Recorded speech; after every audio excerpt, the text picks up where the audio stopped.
This is our town. Welcome!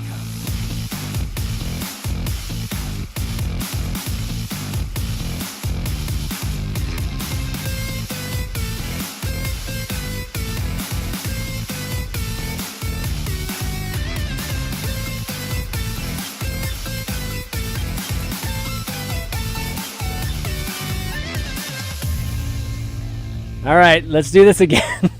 Welcome everybody to Value Town, episode 173. I'm ChanManV, and we've got a great cast here on today because we've got some very, very interesting topics to talk about today. I think that we're going to have a pretty good, passionate discussion today. I want to welcome RDU and Feno, professional players. What's up, guys? Hello. Good to be here. And then Tom. I'm just gonna say Matthiessen again because you never told me how to actually properly pronounce it. It's fine. He's a journalist who writes articles for InVen and HS Top Decks. So today we're gonna be talking about matchmaking, which is gonna be fun because these guys have already been talking about it before the show, and it's been a very, very great discussion. And then we're gonna do a mid-season state of the HCT. You know, really assess good things that have been happening with HCT, and then, you know, some things that they, or at least we'd like to see them continue to work on. A little recap of DreamHack Summer that happened, what was that, about a week and a half ago now, and then some questions for Q&A. But I want to start off, as always, just talking about what we've been doing in Hearthstone. So, Radu, like, what you been up to, dude? I focus mostly on streaming, but now I stopped it because I want to like get the finish. Because if I get to finish this month, I don't have to get to finish next month. So there's like no pressure, and I don't have to like decline tournaments and stuff. And yeah, I'm pretty confident I'll get to finish. Okay. Even though the ladder is not as it was last month. Man, you're preparing like days before this time, right? Like, you can't wait till the last minute, man. I knew so many people that got burned last time, or you know, a few months I ago. always like to play in advance. Like playing last days is like bad, I think. Like you should try I always play last days. Yeah, but you're already top 50 before the last day. That doesn't even count. Yeah. That's not the same thing, dude. I'm talking about people like in, you know, that's 300 or 500, then they wait until the last day. Oh yeah, okay, sure. No. That makes sense. Yeah. Yeah, I did this last month because I was in China, so like I kind of gave up on ladder last month. Yeah. Like I came back from China like 3 days to go, and I didn't play while I was there at all. And I also streamed it when I was back, so yeah, I set myself up to like not making it. Okay, nice. Feno, how about you? I mean, you were just telling me you're top 50 on every single server right now, so it looks like you're in good shape, man. You're in pretty good shape. Lately, it's been a bit rough for me because there's been too much traveling with the tour stops and all that, so I don't get that much time to like stream and do everything I want, but. Yeah, it's been going pretty well. I just need to get my last top 25 finished, so I don't need to bother about the next month. So yeah, it's looking good. It's looking good. All right. Tom, how's your laddering going? Oh man, horrible. I've barely played at all this month, and so in the first half of this month, I was busy finishing my bachelor's degree. So then afterwards, I've been very busy writing articles. This week alone, I have to transcribe 6 interviews. So you know, it takes up some time, but it's all for good. You know, it's the Hearthstone Summer Championships are around the corner, so I'm very excited for that. Yeah, that's like this week, right? It's this weekend. It starts tomorrow. Yeah. So it's tomorrow. Yeah. It actually starts tomorrow. It's going to be pretty amazing. Hopefully, everybody got a chance to vote for their champion. I got a dog right here, baby.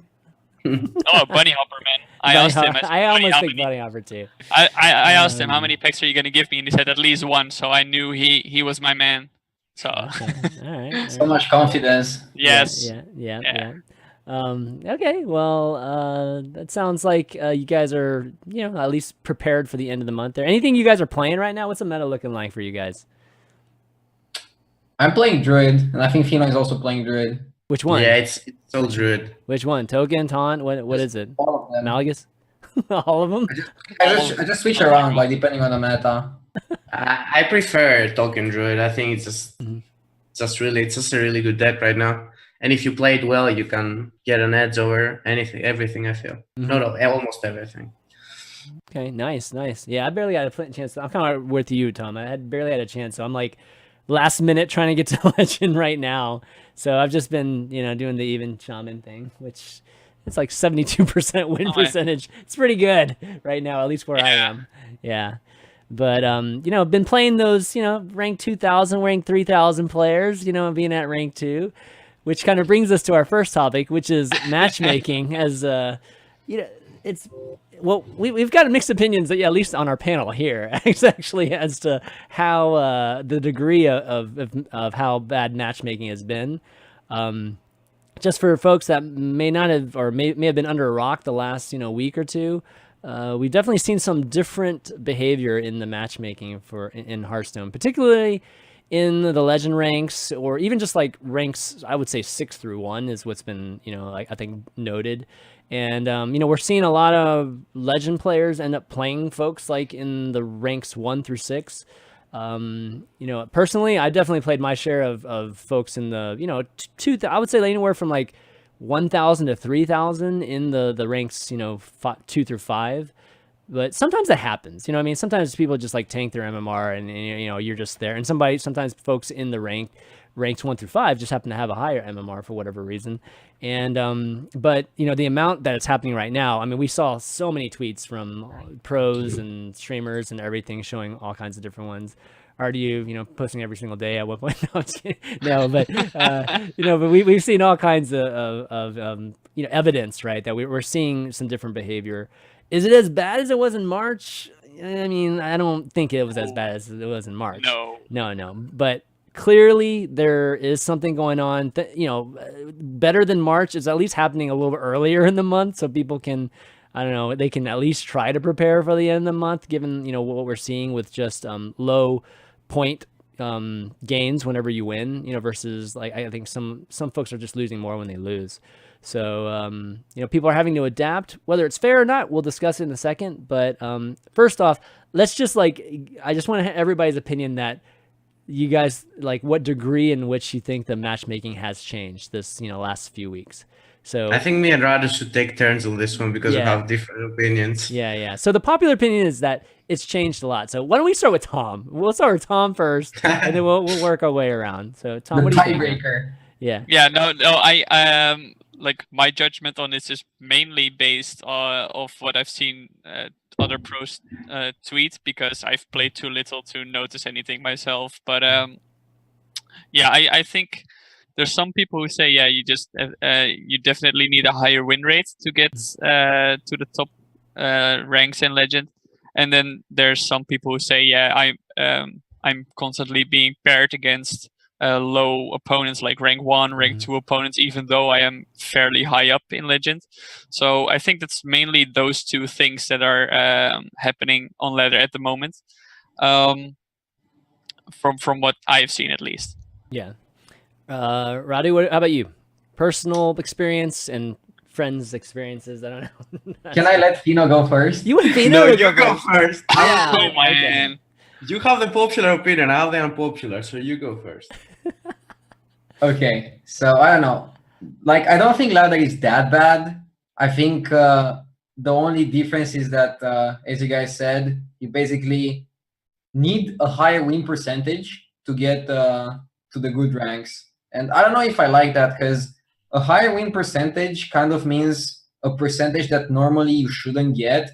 So you need a very big upswing to be able to get your rank.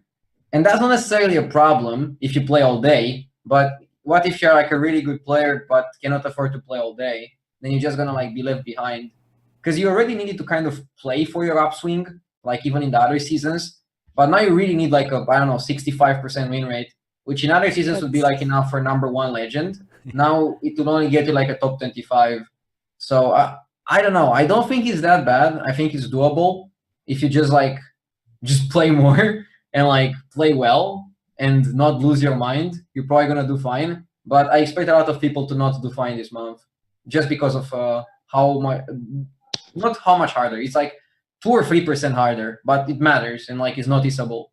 Not very noticeable, but it's noticeable. Is 2 or 3% harder? I feel like it's more than that. I mean, because, you know, I've been seeing people winning over 70% win percentage, right? And only gaining just a Okay. All right. Feno's turn. Let's go. This Let's is not go. happening. Okay. This is really good to have Feno on the show because I feel like Feno is like the one voice that definitely has like a different experience than everybody else. So what is your experience right now, Feno?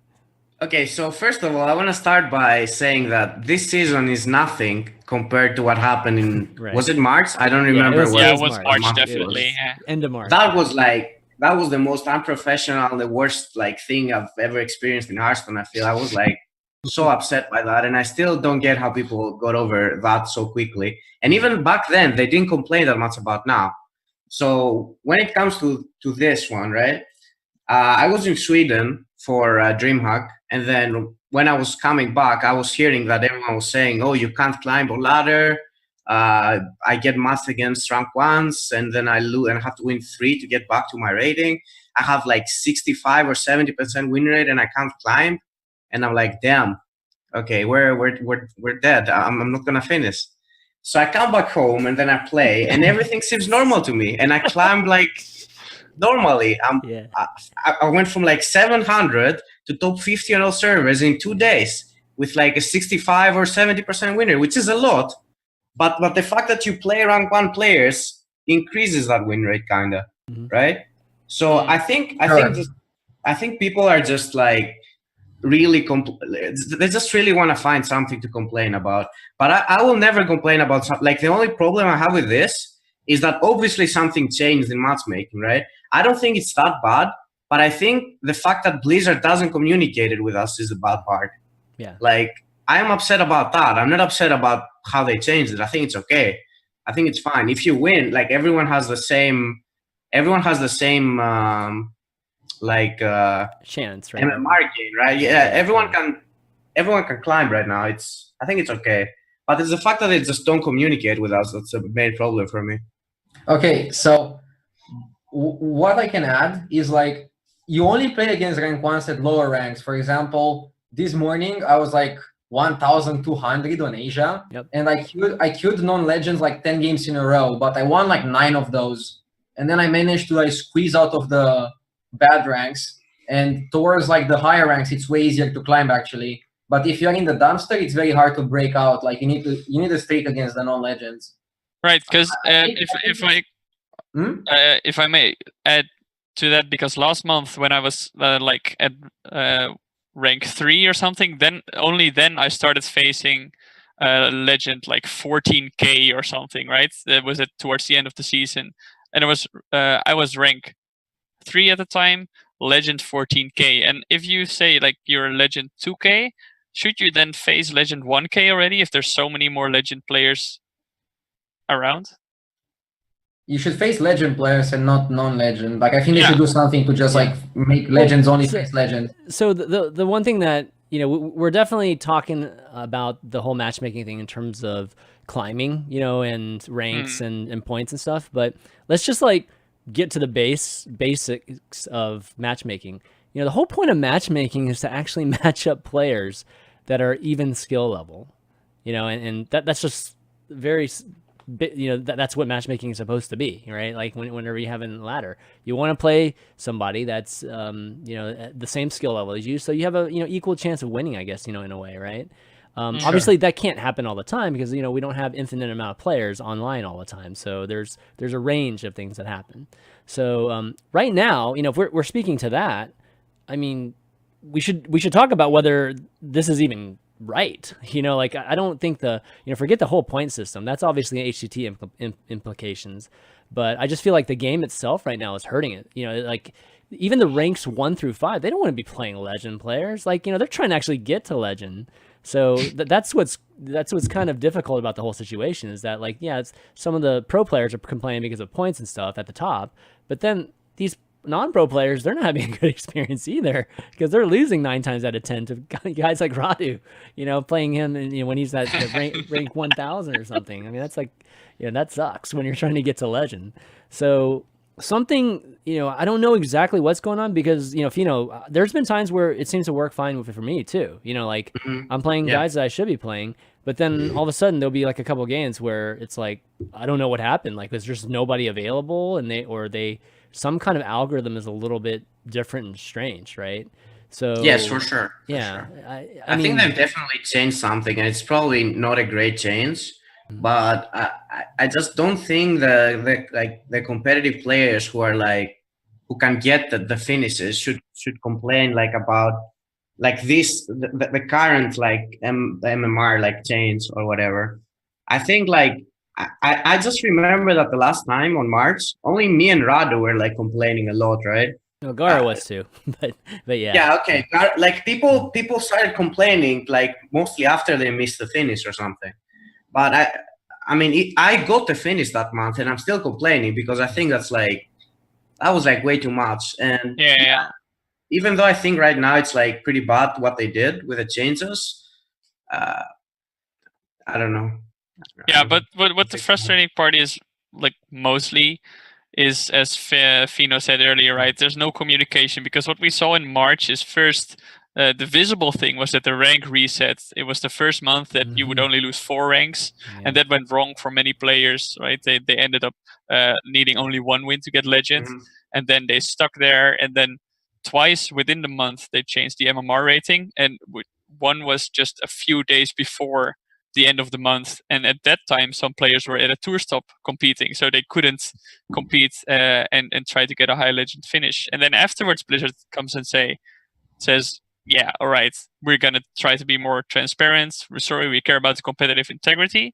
And now there's hundreds of legend players playing, and everybody's noticing something has changed, and we're just, we're left in the dark again. And that's, I don't know why. Sorry, not sorry. That's the thing. That they say that they're sorry, but I mean, are they sorry? Like, I don't think they're sorry. I think there's.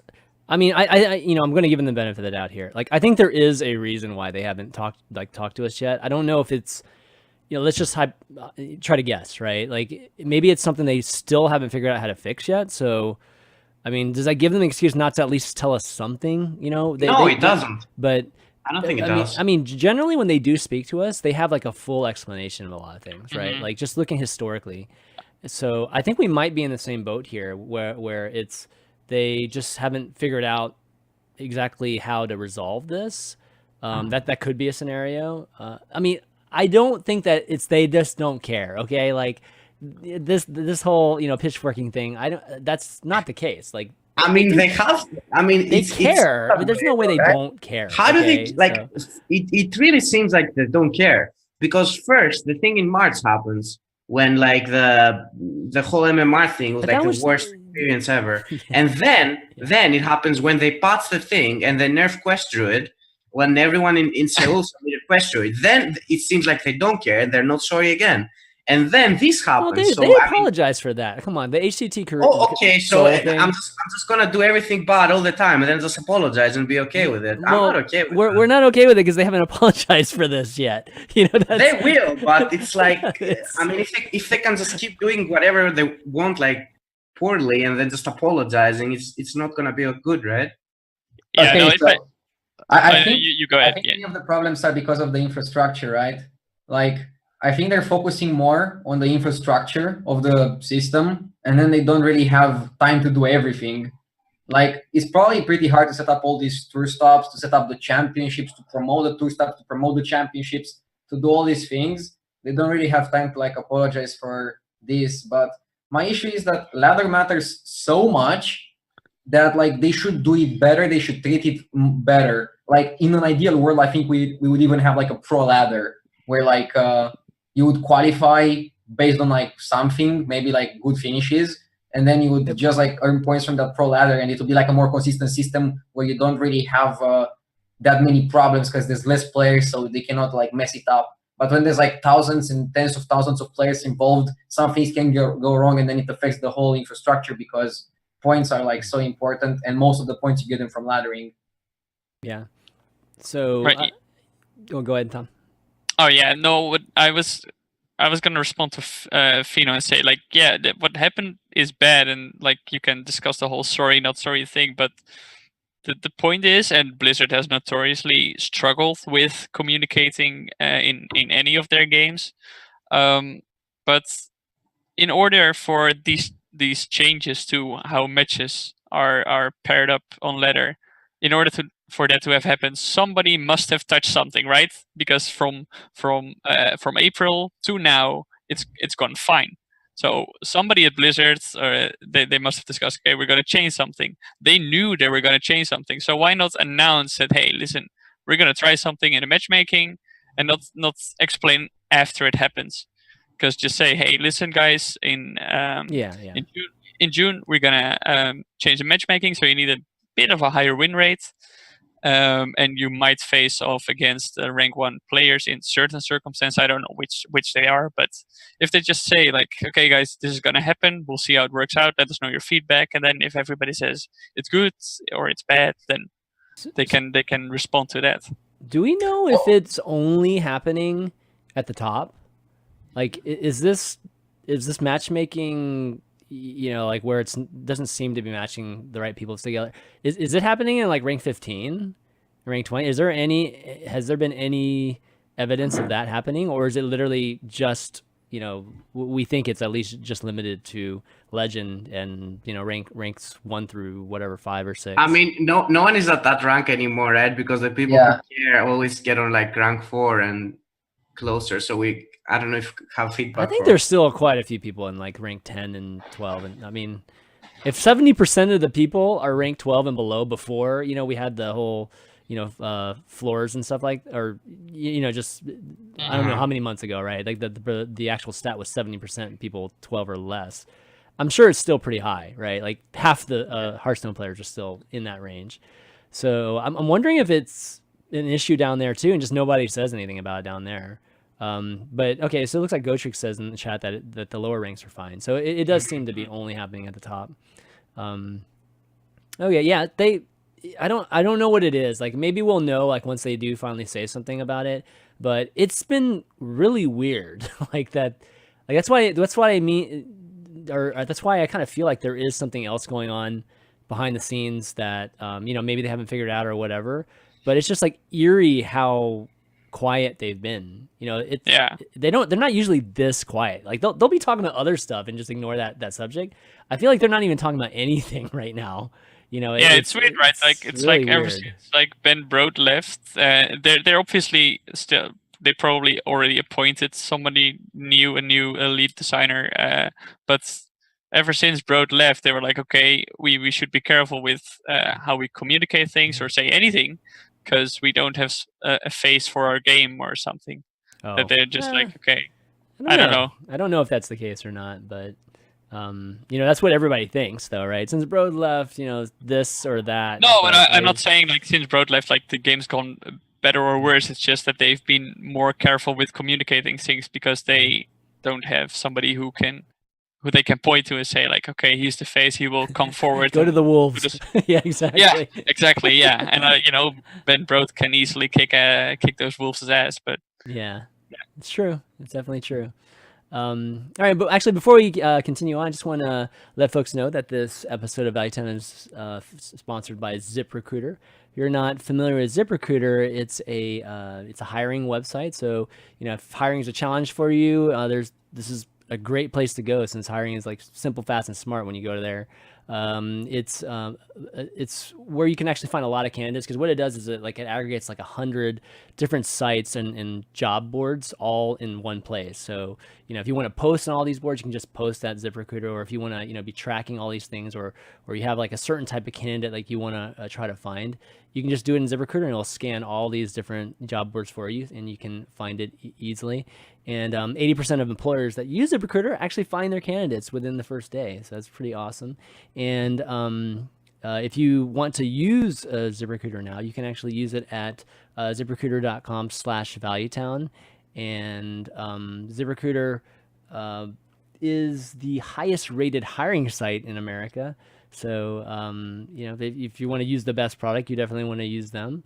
So, you know, ZipRecruiter, the smartest way to hire. Definitely give it a try, and obviously give them a shout out since they're, you know, sponsoring the show, and if you enjoy the show. Okay, well, I don't know, anything else you guys want to say about matchmaking before we actually jump into the HCT talk? Because I mean, I can add that, like, I think it's like the last straw on the camel's back, more like a thing. I don't know if I got the expression Yeah. right, but like, Is it? I mean, you guys feel It's that a straw that frustrated? broke the camel's back, I but don't it's think fine. the issue Yeah, is that yeah. big, but like people are complaining because there's like so many issues in a row that like they just like stack up, and people are just like they reach the tipping point and they're like, okay, I'm done with this. Like, so who? Like, you're talking about players, or you're talking about Yeah, viewers, players. or okay, players. So have you Players seen are people people in quitting? general. Have you actually seen players quitting their quest to be HCT champion because of the recent happenings? You know, I mean, it depends how Mattheiessen? you define HCT champion, but like for example, after playing the system myself, I gave up on like going to tour stops. Like I'm trying to like just focus on playoffs because that's like the only tournament that I deem worthy. Okay. Yeah, I think generally speaking, if you continually mess up, then just your reputation for just how well of a job you're doing with the league and stuff is going to be affected, right? So, it's a big endeavor to have HCT, and just have all these moving parts. They've obviously done a lot of changes this year, and we're about to talk about a lot of them too.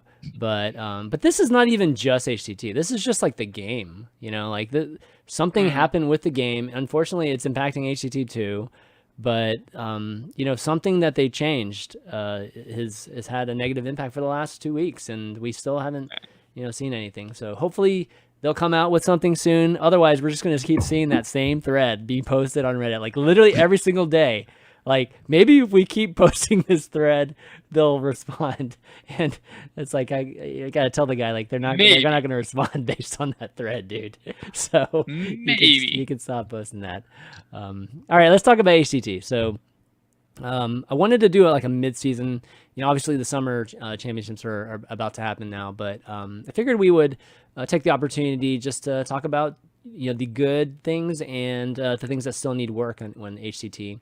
And since we've been already critical, with this whole matchmaking thing, why don't we start with, talking about some of the positives we've seen so far with this year with HCT, and some of the changes that they've put in place this year is that we have a few things, or actually a good number of things, right?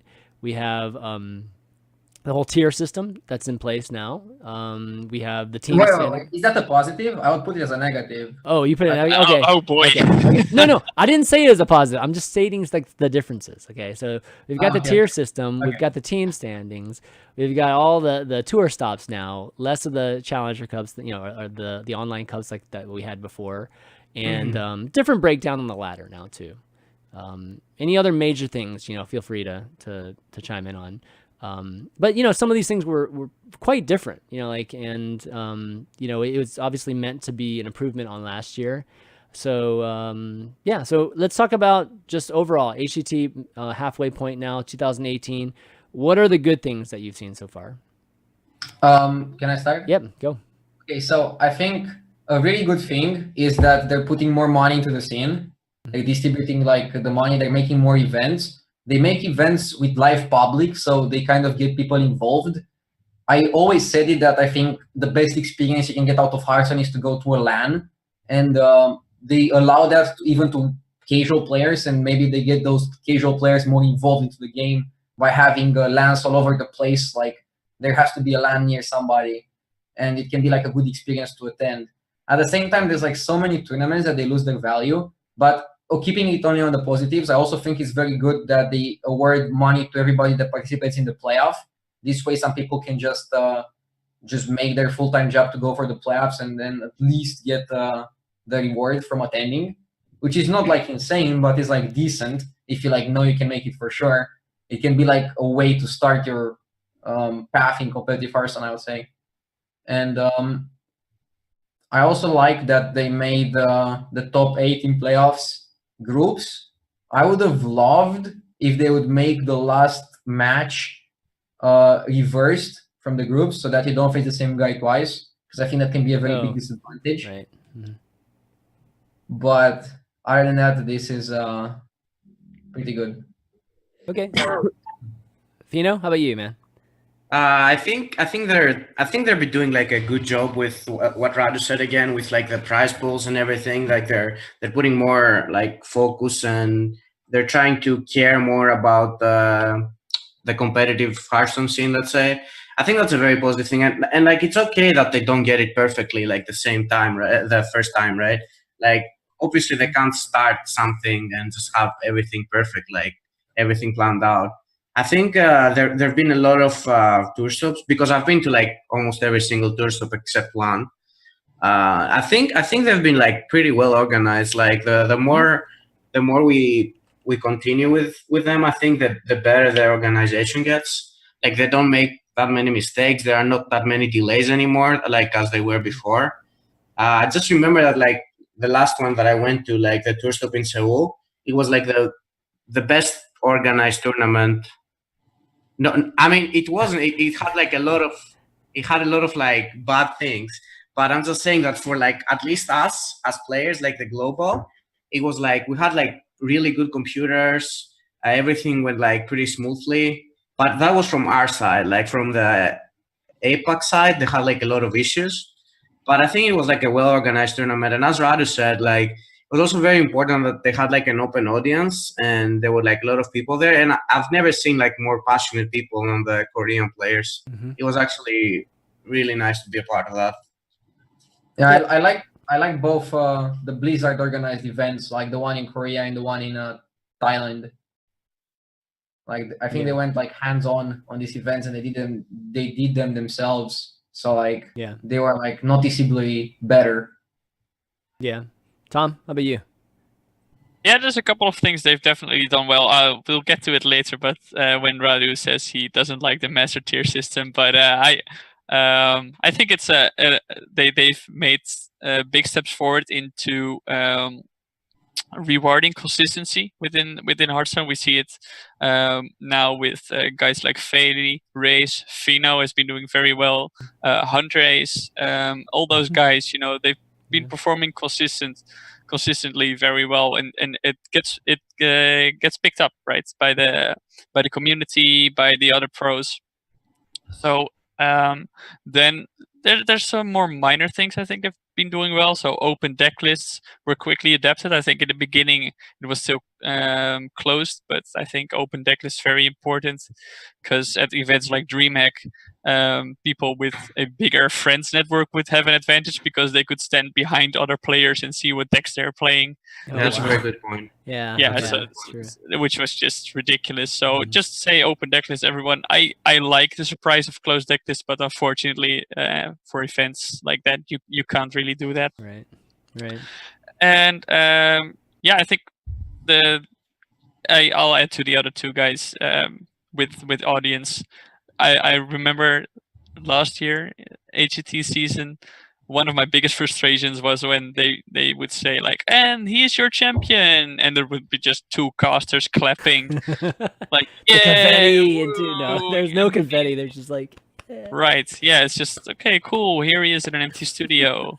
But now you can see the audience's response. That's been going very well. So yeah.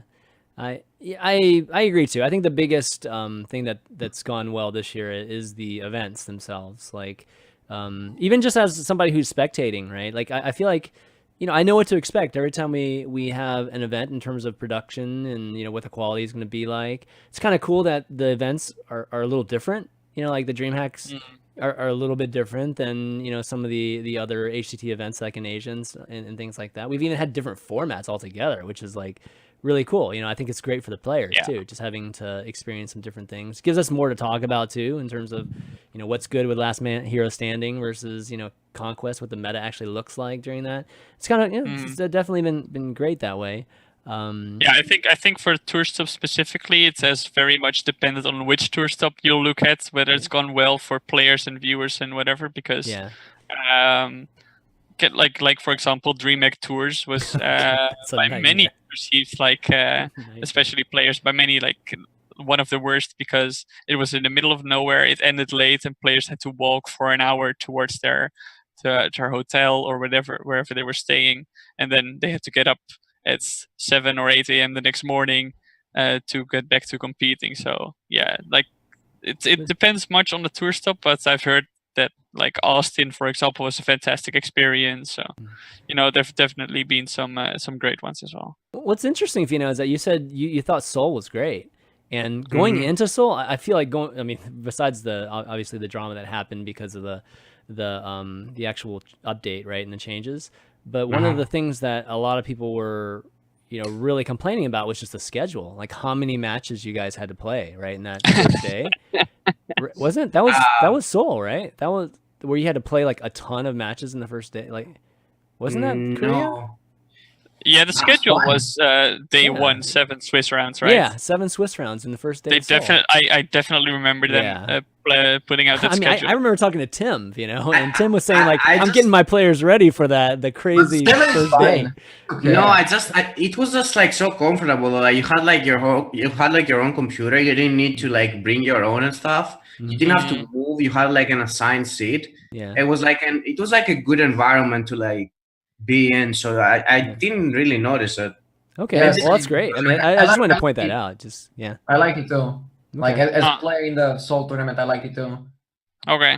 There's other. I heard some other feedback about admins being very strict and snapping at players, but I mean, this can happen to like events to like one player when you have like so many players and like so many admins. It's almost impossible to have like a clean event with no issue. There's gonna be something. Yeah, there's gotta be. Something. And I guess in that situation, the people complaining are always the ones with the loudest voice, right? So, So what's been your favorite stop so far? Like, out of all of the ones you went to? Thailand, because it's the only one I got points at. Oh man! Completely based on finishes. I mean, to be honest, getting something makes your experience better. Like, I think that's the biggest issue with like the tour stops. You travel around the world, and if you get nothing, you feel like so horrible. It's basically like wasting a week, and like because the adrenaline is so high. Go ahead.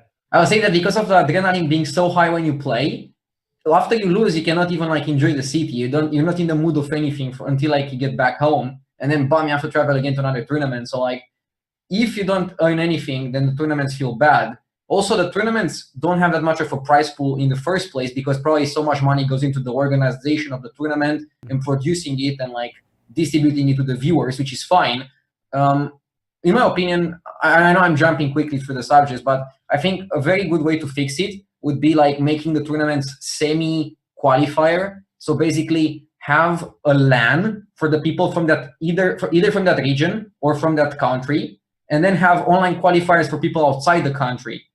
So basically 12 people qualify online, and if they qualify, maybe they even have to pay themselves for the travel. I don't think that would be a problem because I think if Blizzard would have to pay for everybody that qualifies, then it would be like too much. Yeah, it would be a problem. Maybe like there could be an option. Like if you qualify, Blizzard pays for you, but like they take it out of your money because you have money guaranteed anyways for top 16. Like they take it out of your money what they spend on your traveling. That could also be like another option.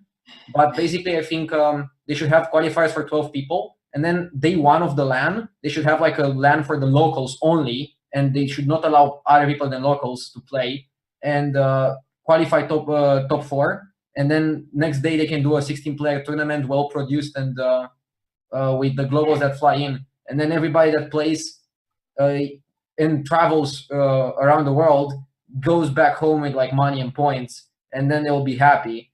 And then locals get to play the event, and then they'll be happy. And this way you combine the two. You combine having an event for the locals that they can enjoy, not have to travel that much, play for their chance, and also like have a great event. And the globals don't have to like suffer for traveling and risking not getting anything. Because even players like Feno and Hunter Race, I think on half of the events or even more, they go back home with like nothing, like 0 points. And that must feel bad, but okay, it must feel good when you get the points, but like, I don't know. Like when you lose, you also don't get shown on stream. So it's basically, as I said, just you waste 1 week. That's okay. Good point. Feno, you're going to counter all this? Yes. So my favorite like tour experience was Seoul, right? Was Korea. And Korea was right after Austin for me. And Austin, I got top 4. And Korea, I went 0-2 in 25 minutes. I lost 0-3 to Green Ship in 15 minutes, and then 0-3 to Boar in 10 minutes. And it was my favorite tour stop. Yeah, because you're right. You're riding the high. You're riding the wave. Like it's the equivalent of like winning. You win World Championship. If you lose next invitational, you don't care. I mean, I don't know if it goes like that, but I just want to say that it's like top 4 in a tournament. So like if you're not top 4 and you go to like 2 tournaments and you go back getting nothing, then it's well, like, yeah, that obviously had an effect. If I just like traveled like all the way after doing bad in like the other tournament and I went 0-2 there, obviously I would be more depressed. But I'm just saying that it's not all about that at the end, I feel. And I had like a great time there. And it was basically because of what I said before, that like the crowd was so nice there, and like I feel like the organization was like pretty on point. And I just had a good time, you know, even because I was mainly there as a like spectator kind of, right? Because I just went 0-2, so I was like out pretty early. So I was there like as a spectator, and I had a good time. So like this, like people like me included, like people complain like sometimes about like traveling too much, you know, being too many tour stops and stuff like that. But I think even if you don't do well, you can like I don't know, like explore the city or like enjoy your travels. Like there are so many people who'd like kill to do what I'm doing now, like travel around the world and stuff like that. So I don't want to get everything for granted. Right, but the problem is, right, so this is like RDU's suggestion is also in my article that discusses like that evaluates all the tour stops. But the problem is now that it's just not sustainable for so many players, right? The system is just not sustainable for so many players because like you are fortunate enough to be on a team, Radu's fortunate enough to be on a team, but like for somebody who wants to break out, it's impossible to sustain that lifestyle because you have a tour stop in Seoul, which is amazing, and you can go there. But the expectation, the expected value for a player there is so extremely low. With a prize pool of 25K, I think Seoul, and it's Seoul had like the best prize pool. Yes, like, because all the others are 15K. Yeah, which is which is fine if you have a top 16 who like 16 players who know they get a cut from that, like Radu suggested. Like, okay, you have players, you have the 16 players, they can pay for the travel, so they know they're going to get a certain cut. But if you have 256 players travel to Seoul to have a chance at a small piece of that 15K, and you have that throughout the year, you have that almost every other week. That you can't do that if you're not on a team, and even for teams, it's not sustainable to do that. And they'll be like, "Listen, man, you got to make a choice which one you go to." And then for players, it's like, "Okay, I choose this one, and I hope to do well there." I'm so fired up. Like I want to talk about this. So yeah, I made some calculations. I had also talked with like a lot of players, and basically like even if you're number 1 in points, like Hunter Ace or Feno number 2 with like a very similar number of points.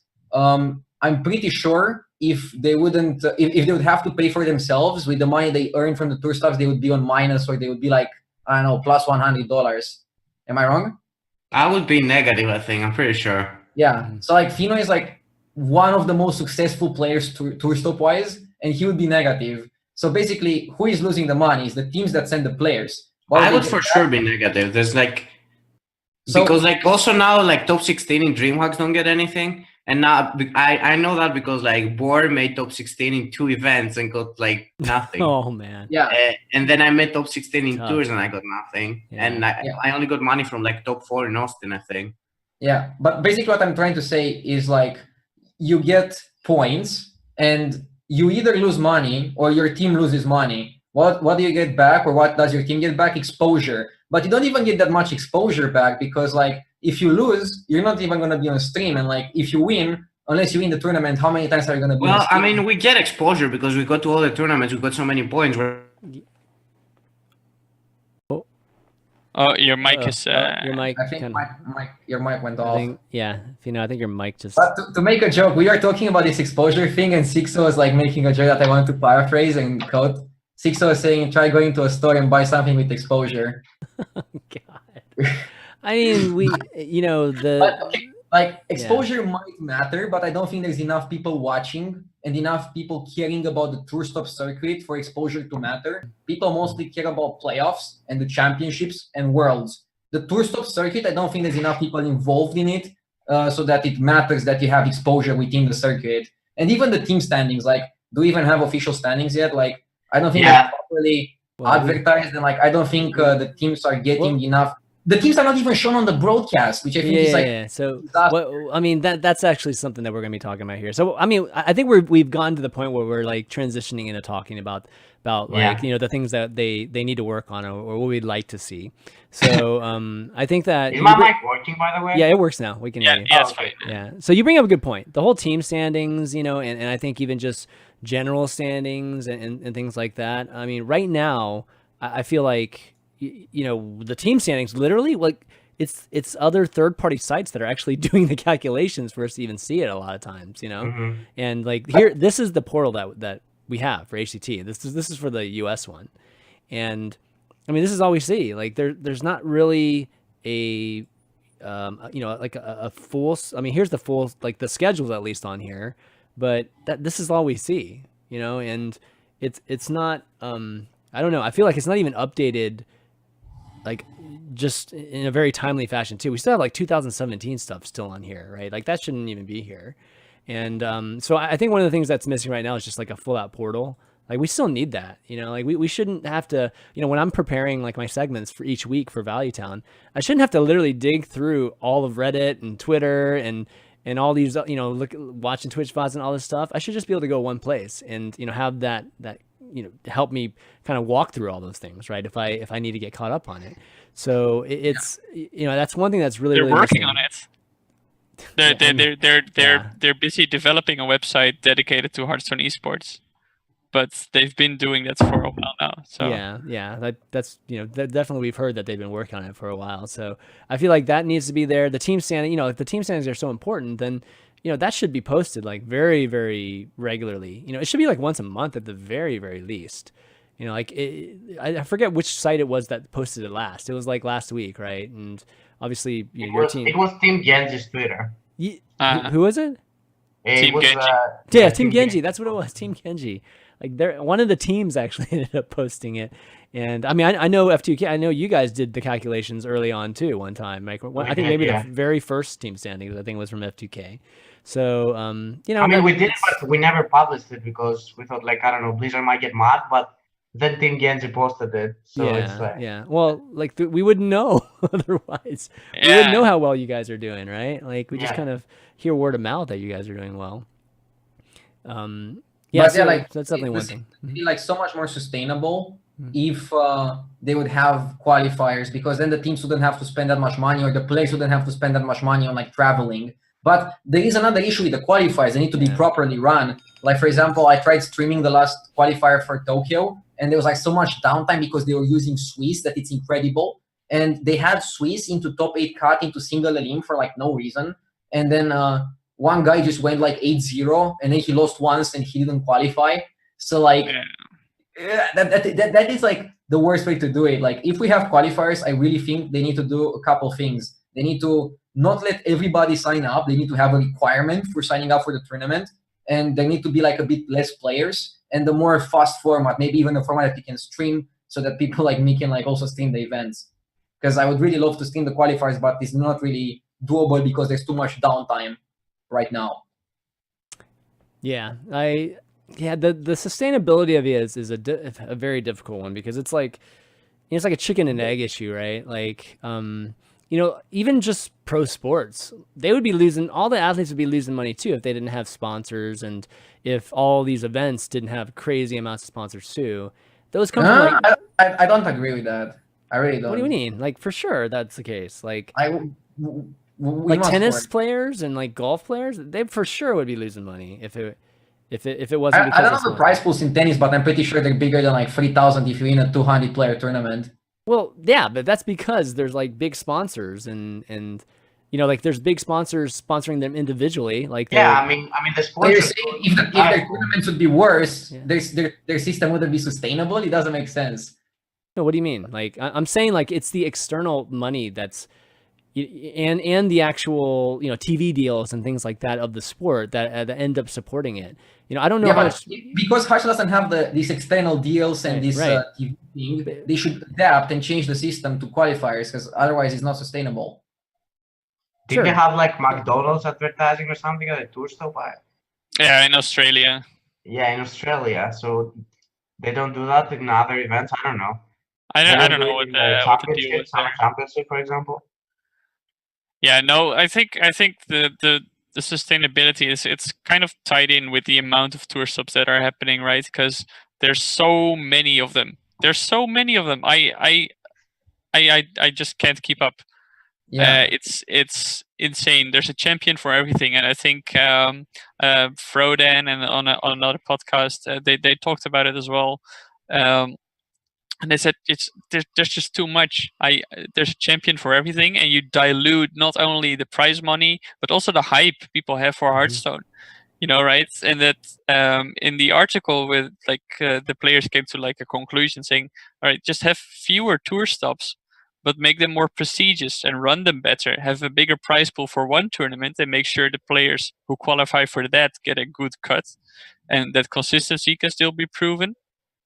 But also that the people are like, oh, awesome, he was the tour stop winner of spring, or for example, that you have like one bigger tournament, which increases sustainability for the players, makes it more enjoyable for people like myself to watch, because I watch everything of Hearthstone, and I've been doing so for 3.5 years now. But this year, it's just I can't keep up. Wait, are we at the negative stuff yet? Because I think we we are. talking about it, and I don't know if we're there yet. Yeah, no, we are there. That's what we're doing right now. That's what. That's what we're doing right now. That's exactly what we're doing right now. Yeah.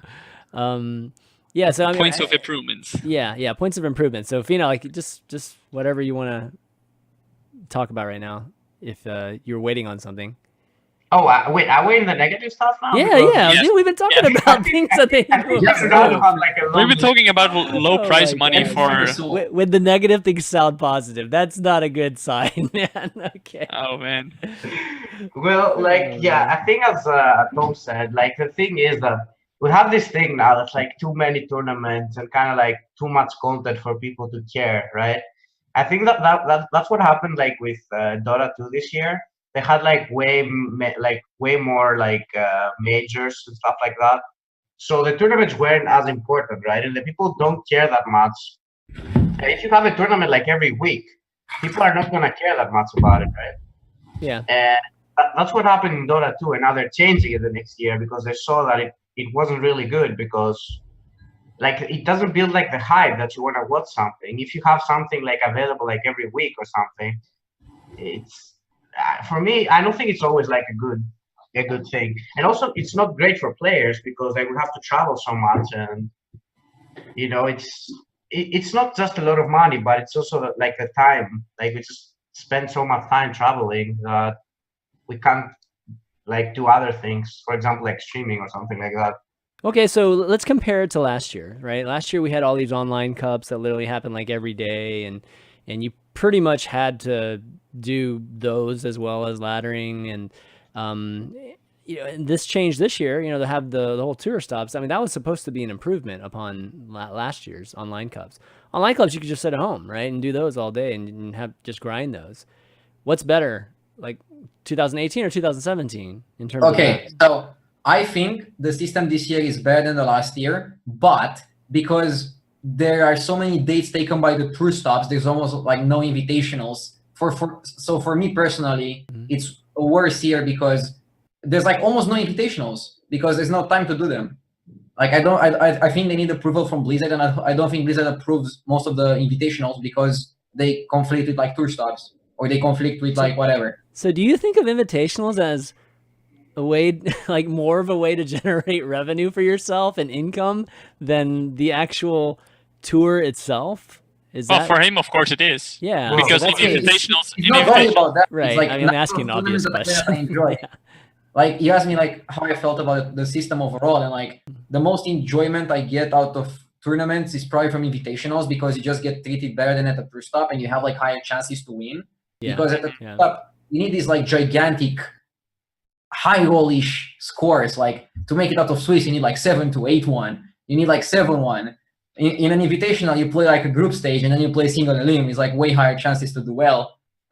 That's, for example, like the main reason why Pavel stepped down is because he realizes the chances of him doing well in 200 or 300 people tournaments is super low. Pavel was like really good at Hearthstone when you play a 16-player tournament because he knew how to handle every game separately and maximize his chances. But when you play these gigantic tournaments, it's like almost a Titanic thing even for like the best players in the world. Yeah, and you know, again, playing devil's advocate again is, you know, like it wasn't that long ago where we were saying that we wanted every single tournament to be Swiss. You know, like that's what people wanted. Like people thought that Swiss is good if you make it well. Like I don't think anybody does Swiss well. Like they need to make it so that you can lose twice and not have to win like 1,000 times and still make it. Like I think 7-2 is a good requirement. So you're basically saying that tiebreakers are bad. They should make it clean. But they should make it something like 6-2 you qualify or 7-2 you qualify. That's like tiebreakers are bad, yes. Yeah, But you but can't then really do that, though, yeah, right? but you wouldn't know how big your bracket is after that, right? Like, I mean, there has to be some semblance of planning so that you know how many matches you're going to broadcast and things like that, right? So, I mean, I guess they could add another round. If you add another round, you'd be adding a lot of players, right? To the actual playoffs or whatever of the event. The thing is, like, one round I don't think matters that much. Like, it's number of players plus rounds. They could Swiss triangle it and find like the sweet spot. But I think for the tour stops, just qualifiers is the way to go.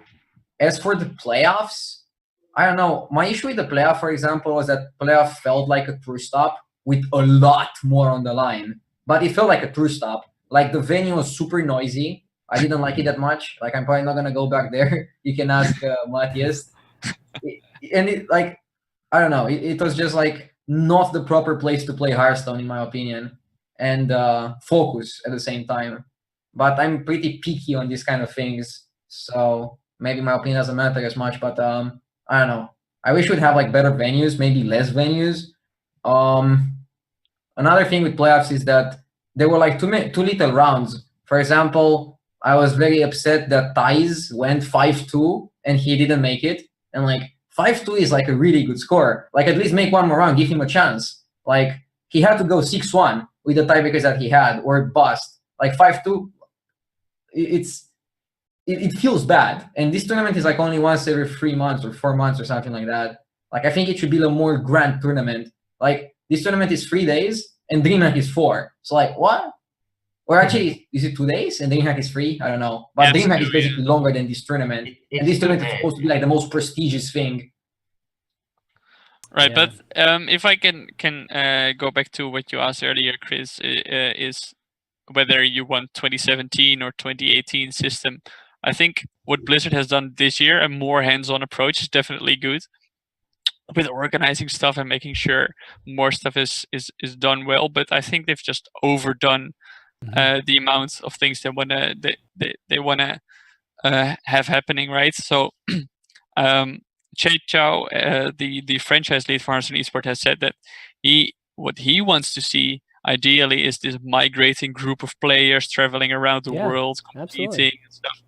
But it's just too much now, right? And he also said, like, for example, he actually gave the example back then of Dog. He said, like, if he can do well in a tournament and combine it with stream, that would be ideal, right? But now, well, yeah, but it's not always impossible, but it's been made impossible because of the frequency of the tournaments and the way they are run. Yeah, I mean, Dog didn't go to tour stops. He made it. He's in playoffs, right? So he made it for ladder. Yeah, Thais also made it. I think mostly through ladder, right? Yeah, but you're saying that it's good they made more tournaments because Dog made it, but he made it through the ladder. So I don't think the tournaments matter that much. I mean, the tournaments have always supposed to have been an option. You know, like I think the point of it was that you could go traveling. And you know, have that LAN experience, you know, try to gain exposure from that sort of thing, or you could just stay at home and ladder, right? Like you you kind of have both. I feel like that's what they gave you, where last year you didn't really have an option to really go to that many events, like, you know, and they set this year up to have that sort of dynamic. You know, you could kind of choose what type of player you wanted to be.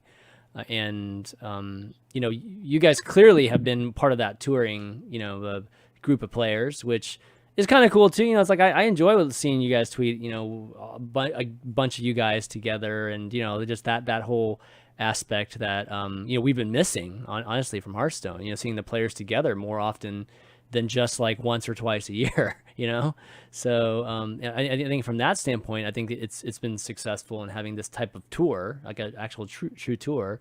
But it's just the financial aspect of it just doesn't match up right now, and it's different than a sport too, because you know, this is a developer. This is somebody that owns the sport, so they have added benefits from even just not making. They don't even have to make money from this, right? If anything, they lose money from this.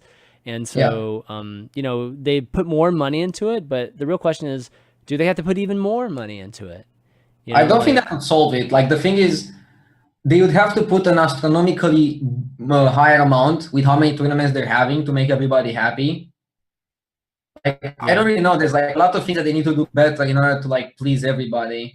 Like, from my own perspective, I don't think I was ever this depressed in my entire life. Like, I'll give up on tour stuff because I don't think it's good for my mental health. Yeah. Like, I literally, like, at the beginning of the year, I thought that I'm like pretty strong mentally. I can handle a lot of things. Now, I don't know. Like, I'm super done with tour stuff. That's probably because you're not getting results, though, right? I don't think it's that much because of the other things, and that happens when you don't get results and you're a good player. Like a lot of people. I mean, I'm not getting the results I expect, and like, I feel like I don't even have the chance to get the results because these tournaments mathematically like don't really make sense.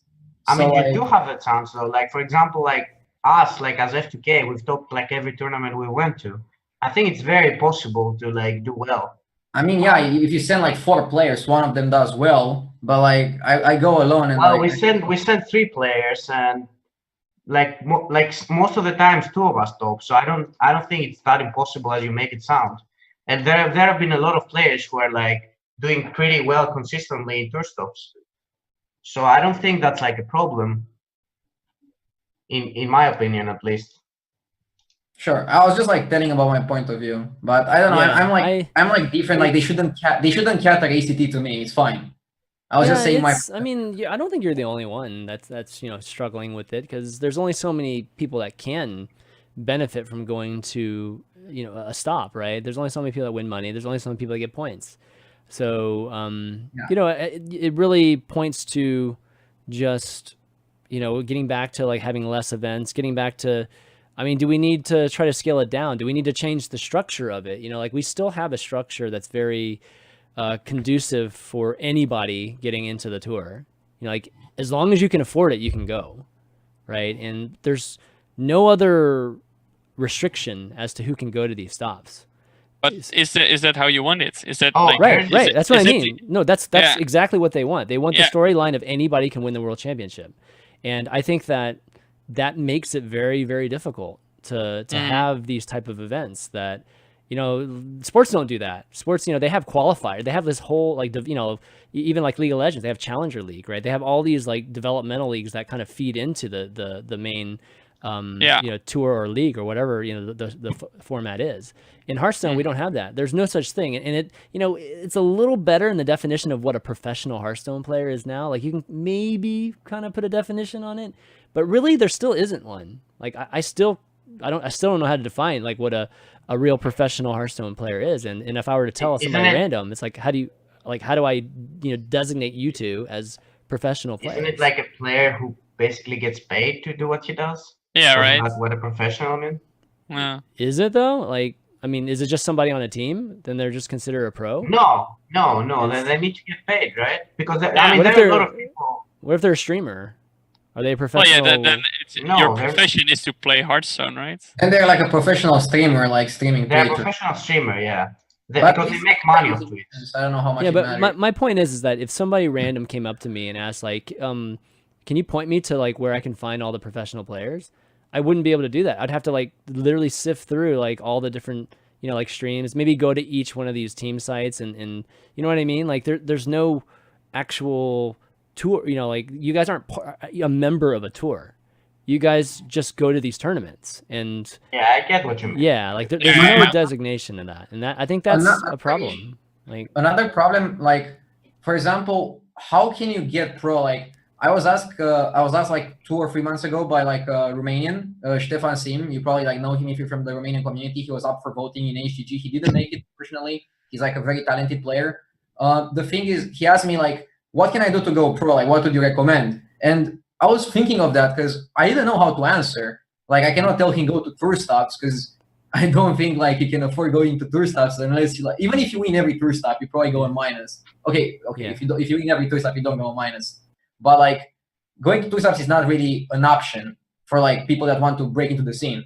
So then what do you do? Like stay home 4 months, ladder, hope you make playoffs, and then playoffs is like a tournament with 7 rounds. You can go 5-2, not make it. Then what do you do? Like there's no path to going pro. You basically have to do it like part-time. I mean, you just have to be very good at the game. Like, I don't know what you mean. If someone is very good at the game, he will be noticed.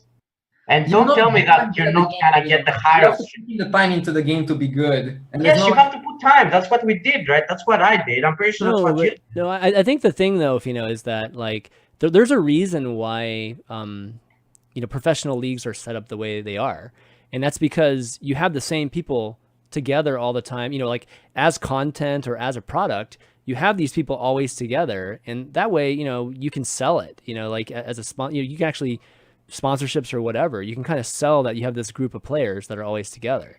Now, if you have like, you know, you don't have that set of players, it's just more about just the tournament. It's just harder to do that. You know, that's really the point that I'm trying to make with just this whole tour thing. It's not so much about like, you know, you guys as professional players and who's professional or not. It's just that it's hard to actually present a product, an actual HCT product, to something that might, you know, be able to help financially support it, you know, more, if you don't have something that's like consistent and sustainable. You know, you have this what's like a US Open, you know, like an open tournament, and that storyline, you know, it's like once in a blue moon it'll work. You know, it's that some guy that's, you know, that was, you know, yesterday was doing something completely different, ends up winning the HCT, you know, championship. I mean, they kind of want this tour at the same time. They want that storyline to happen too. And I think that's just conflicting, you know, and I think it's hurting. It's just hard. It's hard to maintain. But that's also because of the nature of the game, right? The consistency. Yeah, that's because of the nature of the game. The consistency in tennis is like a 95% win rate for the Serena Williamses, Roger Federers, and those. In consistency in Hearthstone, you're a pretty dang good Hearthstone player if in tournaments all year you get 65%. Then you're doing extremely well, because that's just the nature of a card game. There is a huge difference. Can I add one more thing to Feno? Like, okay, let's do like a mind exercise. Let's assume you have your current skill set, but you're not popular at all, and you don't have your team Fate to Karma supporting you. What do you do to break into the scene? With your current skill set, let's assume that you play as well as you do now, even though I'm pretty sure that you play as well as you do now because you polished those skills over the months of playing the game at a high level already. But let's assume your current skill set. Let's assume you're like one of the best players in the world. What do you do? I would be first in points, and some team would look at me. Yeah. Because because what I would do with Radu's example is scrape together all my money to go to a tour stop and hope I do well there. And then, like, let's assume you don't do well, because like. But it's not only the tournaments, though. That's the thing. You can do online. You can do well in qualifiers. Like Hunter is qualified for like the tour stop, right? And he got second there. And there was like one qualifier for Europe. The others are global. Yeah, that's also another thing that I want to get to when you get to more problems. But also like tournaments are on the Americas. So like, there's a lot of really good players who cannot afford to have a full collection on free servers. Like the guy I was talking about doesn't have a collection outside of Europe. So for him, he could play. I used to not have a collection on any server. One qualifier on Europe, one. I used to have collection on only one server when I became like relevant, kind of. So I think it's possible. Like if you just you became relevant in a time where there wasn't this system, and you got into Fate to Karma, this year when this system is beginning. Like, I'm trying to say that in the current system, the only way you can go pro is to stay, like, the only sustainable way to not spend all your money that you earned in a previous life and to be able to go pro, even if you have like a very good skill set, is to stay home, grind ladder, and hope you do well in playoff.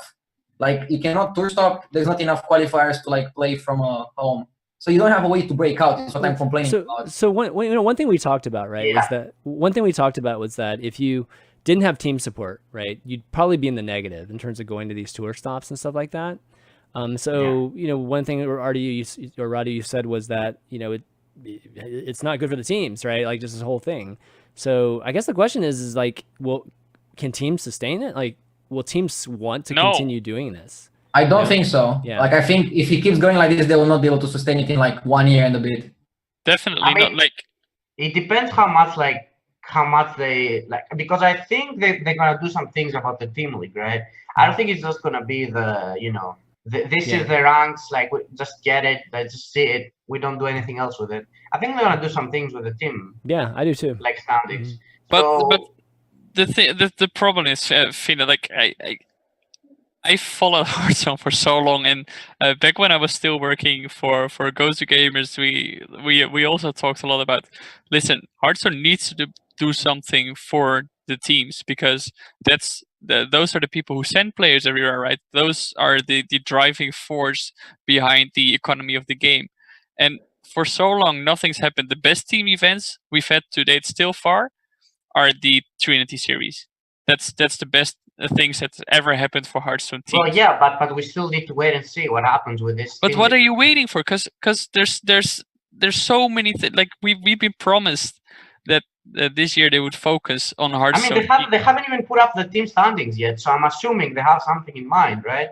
Right, but why haven't they put it on team standings? That's what they promised. Don't ask me. I don't know. But yeah, so why are you defending them and saying, "Oh, we have to wait"? No, and see? I'm saying they will do something about it, and I'm sure about it. So I don't know. I mean, are you complaining about the fact that we'll have to wait? Like, yeah, I don't know. That's how things go with you. Yeah, Like, I mean, so okay, like in terms of the team thing, I think that doing the first step to doing this whole team concept for HCT is brand new. So them not going full out, balls out, putting a ton of money into it, I can kind of understand that, because we didn't actually have that many teams starting this year, or even before they even announced that. We didn't. Is there something wrong with ChanManV's mic, or is it just me? I heard. Is it a little crazy? Is it a little crazy? Yeah, it's crackling a bit. Yeah. Okay. Yeah. Okay. Yeah, I'll have to try to do something about it. But so for me with the team thing, I feel like this year is step one for the teams. Like, I think they're going to put some more money into it, next year probably. And I mean, I think it's kind of cool. Like, what if we ended up having, like, what if HCT just turned into a team thing? That could be pretty interesting. Like, there's no way, like, HCT is always about the players, but as again, like, I didn't get like a good answer on like how can a really talent, like, let's say top 10 in the world, but again, I don't think you can be top 10 in the world like naturally born. You have to like work hard, and you wouldn't work hard like instantly before you already like get the tournament experience. So like, I'm really like, other than qualifying for playoffs and trying your chance in playoffs, I don't see a way to get to the pro level. Like, I'm reading, and people are saying that content creation until you find a team, okay, and then you can go pro. But I don't know. This is the root of another problem that I wanted to mention like for a while now. It's the fact that for some reason they only give like online qualifiers to like NA, for example, and then on EU they just do like tour stops like Italy, or APAC they do tour stops like Seoul, right? I don't understand. Like, this is also not fair for the team standings, because for example, like us as F2K, we're like competing against Tempostorm. Tempostorm is like second in points, and they get more online qualifiers, and they also get to attend the tour stops that we're attending.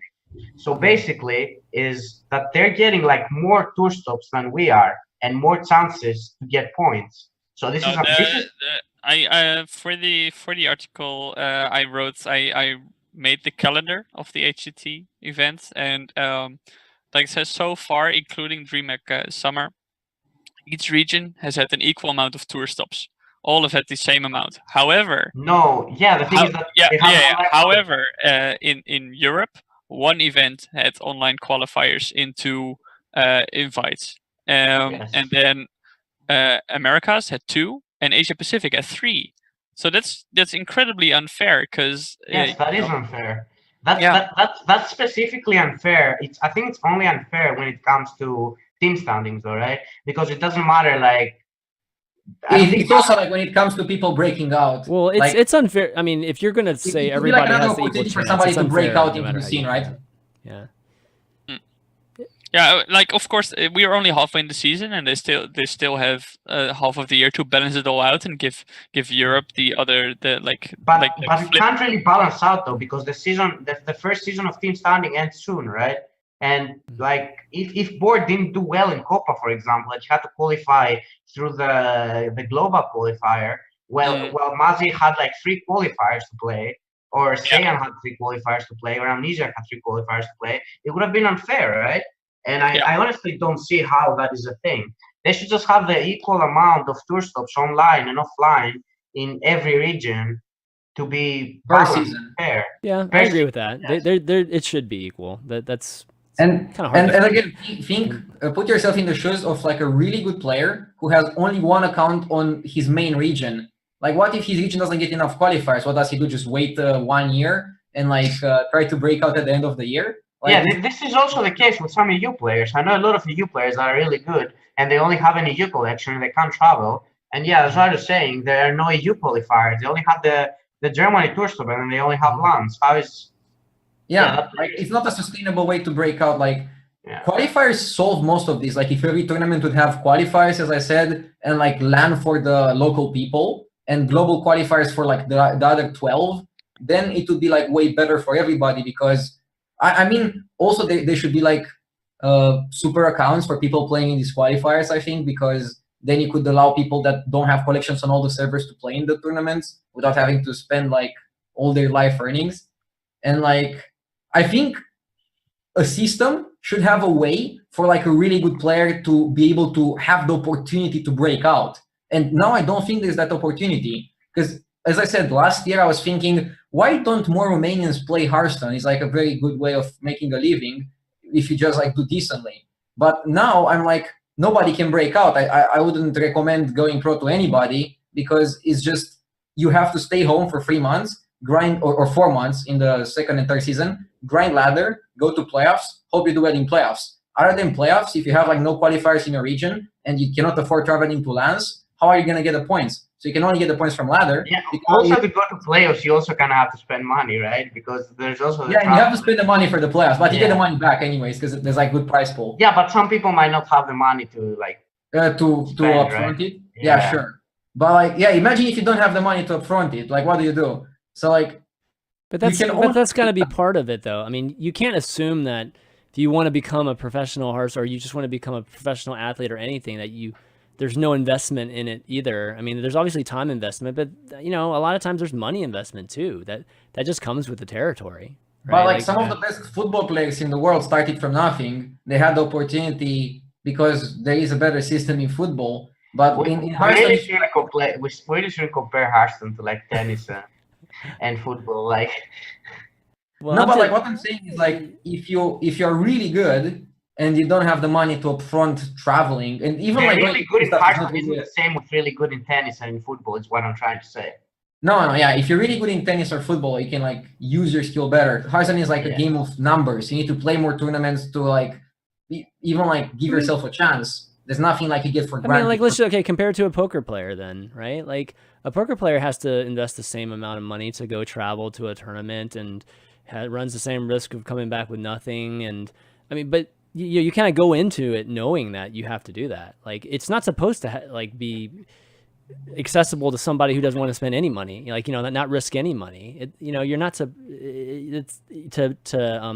expect Hearthstone to be like that. I think that's a bit unreasonable. You know, just literally anybody like doesn't have to invest a dime. Just it's pure time, and you can, you know, possibly succeed in Hearthstone. No, you can't, and that's just it. That's just the reality of it, right? I mean, you can play poker online and make money online. In Hearthstone, you cannot make money online. Like, you can only play ladder online. And also in poker, you get like a better return for how much you spend going to an event. let's say like the buy-in is 1K and like traveling there is like 1K. If the buy-in is 1K for like 200 people, they will probably have a prize pool of like 190K. Here, like you pay 1K for like traveling, and like the tournament prize pool is 15K. But in poker, like even if you have to spend a bit more for the buy-in, and like it's buy-in plus traveling, the prize pool is like 20 times higher or 30 times higher, and it's distributed to like I don't know, top 100 or something. I don't know exactly. I'm not into poker at all. Like the only poker I played is with like friends from high school. Yeah. But like I'm just. Oh, Hearthstone tweeted about the matchmaking. Did they actually comment about it? Oh, we got to actually look at this together. Nice feedback regarding Legend matchmaking. We'll be sharing some information about that and plans going forward very soon. Oh, okay. So they tweeted this, I guess. Yeah. Okay, so 2 minutes ago. Also, like in poker, tournaments are probably easier because I think it's easier for pro players to outplay non-pro players. But now because of sites like HS Replay, everybody can edit a lineup, and I'm pretty sure they have like very good chance against a pro. Okay, yeah. Here's that tweet, by the way, guys. They just literally just tweeted, so we. Okay, so yeah, we at least got something, which is like wait soon for an explanation, but it's better than nothing. Right? Yeah. They're announcing it changed. They're watching. No. Announcing the apology. Yeah. All right. Yeah.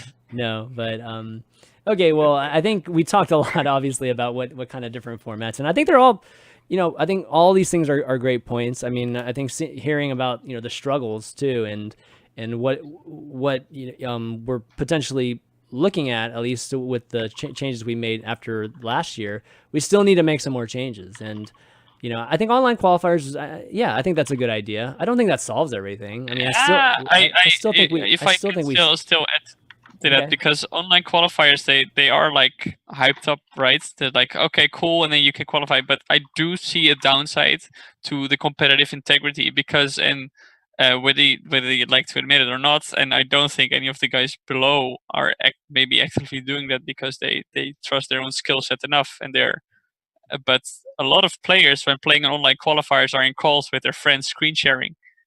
That's what happens, because the more people you have looking at your screen, the higher chance you get to. That's that happens. Yeah, I know it does. Yeah, so that's something that's very difficult to police. I mean, you'd have to run like a third-party client or something, like guarantee a third-party client being run. That I don't know. I just don't think that's possible. Yeah, I think it's very hard to police. Yeah. Yeah, but I don't think it's an issue that much. Like, I don't know. Like, I think I play worse with other people. For example, look at Trinity Series. Like, I think we played worse together than like I would play on my own. And then each one of us just gotta We're talking about the Mech Shaman match again. No, like I think it's actually like hard to play together with somebody. Like whenever I play these tournaments, I either stream them or play them alone. I don't understand how people play together. And they do well playing together. But that's not an argument, right? That for you it doesn't happen. It just shouldn't. But I think in general people play worse when they play together. Like every single time I see somebody playing with somebody else, they usually play together because they play around too many things. But I might be wrong on this. Well, it could be one. I think you're looking at it from being a good player, like a really, obviously a super good player. I mean, there's obviously going to be some situation where there's just a weaker player, and he happens to be with good players that are on, Skype or something like that, and so he's benefiting from that. Like even two good players can argue. Like as I said, like I think no. You're looking from the wrong perspective. Definitely. Like look, for example, look at the Hearthstone Global Games last year, right? Who won? Czech Republic. And why? Because of Stancivka. It's Stancivka. I don't know about that. Yeah, come on, man. Like everybody is a really good player. Yeah, okay, all right. So but the people said like, okay, Stancivka's the leader, right? And he's like, look at the entire roster. Were they like on average? Were they if you average the roster, was Czech Republic the best team? No, by far not. But they had a good leader. And you can do the same in online qualifiers. Like, for example... No, the thing is, though, I think Czech Republic was like a good team. The Jarley no, like, they were a good one team. of the best players. They were a good team. I'm not saying they weren't a good team, but they were not the best team.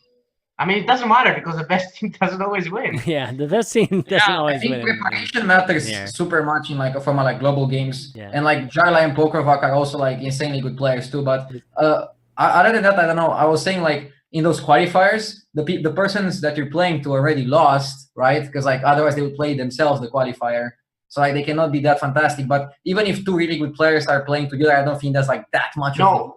Rather, they're saying that like a bad player can play with a good player, and then the good player can like boost. Yes. The bad player. But why would a good player like not play for himself then? Because he lost or something. Who knows? Yeah. Okay, sure. But it's impossible to police it. So why are we even talking about this? Yeah. Hey, you were saying it didn't matter. You were saying it didn't matter. Okay, it matters. Okay, it matters. Sorry. All right. That's the thing. Like, I probably me and like the Hearthstone team too. We have some ways to like. We think of some things to fix problems, but then we don't think of the consequences of those. Like now, I'm thinking, wow, if every tour stop would be online, it would fix like so many of the problems. But as Matthias just like said, there's like so many problems that will start. Like there will be like you cannot police people playing together with other people, or like using deck trackers and stuff like that. And you can also have the problem of too many people signing up in these tournaments and like the really good players not catching a spot, or just being too many tournaments or wacky format, and then not enough good players qualifying, or the players not qualifying consistently. Like I can see a lot of the problems already if we would have qualifiers. So like I think the best way to be every tour stop has qualifiers, but the qualifiers are run perfectly, which is not going to happen because it's impossible, right? It's like, yeah. So, and I think another thing about online qualifiers, and I think Feno also still wanted to address this earlier, is how they are split. Because currently, if, for example, a tournament's happening in Europe, Europe will have its own specific qualifier for Europe only, and then 3 global qualifiers.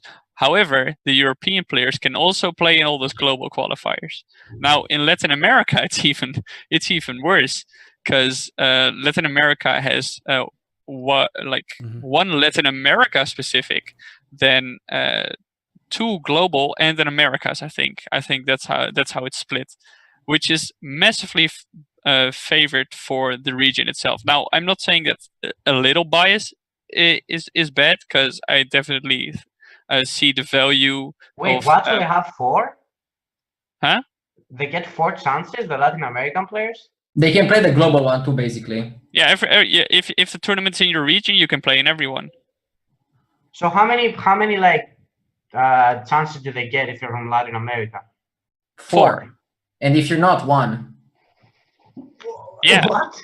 Yes, so that's another problem, right? And what I was saying is that a little bias isn't bad. I think it's nice to get, like, especially if you split the tournaments evenly across all regions, that you give all regions some extra opportunity.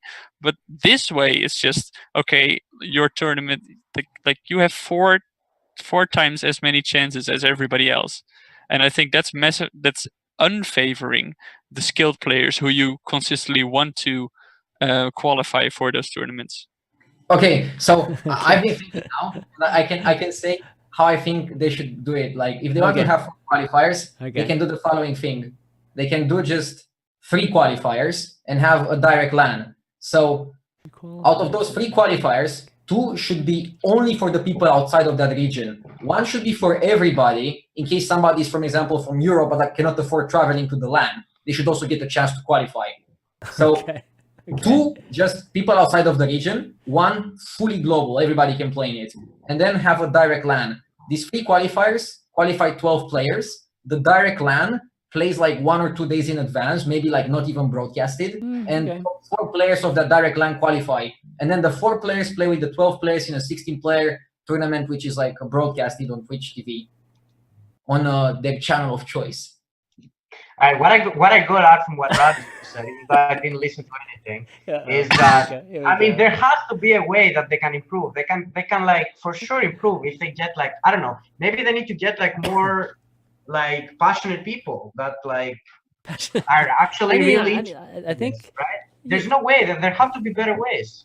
I mean, RDU is passionate, and he can probably improve it by himself. There's no way they can't find people who are, you know. I mean, I think that that actual qualifier, system RDU is a pretty good idea. I have many ideas. I think that's actually pretty good. Is that like I don't think of the consequences. Like there probably are some downsides to my ideas too, but I can think of ideas for like every single bad spot.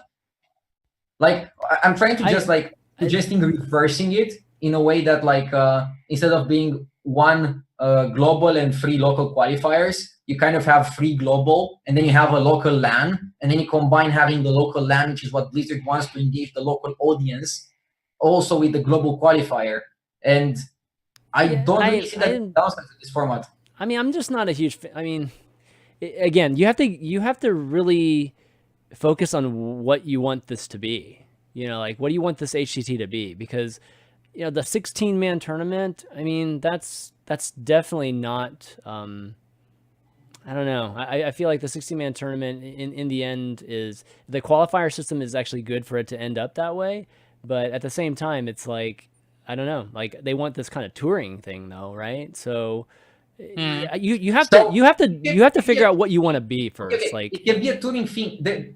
Okay, so I need to gather my thoughts. Sorry. It can be a touring thing for people from that region, because if you are from that region, you're gonna have a tournament with 200 or 300 players to play for the 4 spots. So it can be a touring thing for people from that region, but not for the globals. The globals have to qualify. But if each region will have tournaments, each region will have a chance to also play these 200 tournaments, 200 player tournaments on top of like having the chance to play the qualifiers.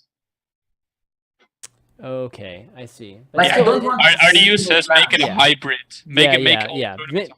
Or just at least like have it focused within the regions, right? Like that sort of thing. I think a hybrid is like the only sustainable way to have it, because we clearly see the current way is not sustainable, at least for the players. I'm not sure how it is for Blizzard. Yeah. But like, and for the teams, like I think the teams are taking the biggest hit, bigger than the players.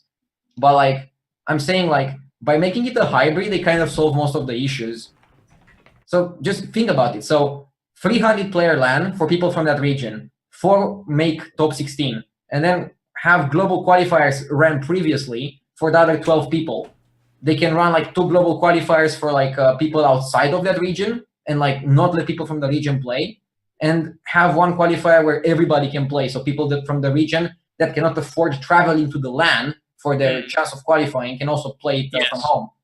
Yeah, I think that's definitely a good suggestion. Yeah. Yeah. Like I don't really see downsides with this. You combine the LAN aspect, you combine the qualifier aspect, you give everybody a fair shot. Like it's also sustainable money-wise. You don't have to travel unless you qualify. It's better for the teams. You can also, if the qualifiers are well ran, you can stream the tournament. Yeah. The only downside I see is if the tournaments are ran badly. Like if they would have like perfectly ran qualifiers, this would be like the best system. Right, but that's something you can have at every other event as well, right?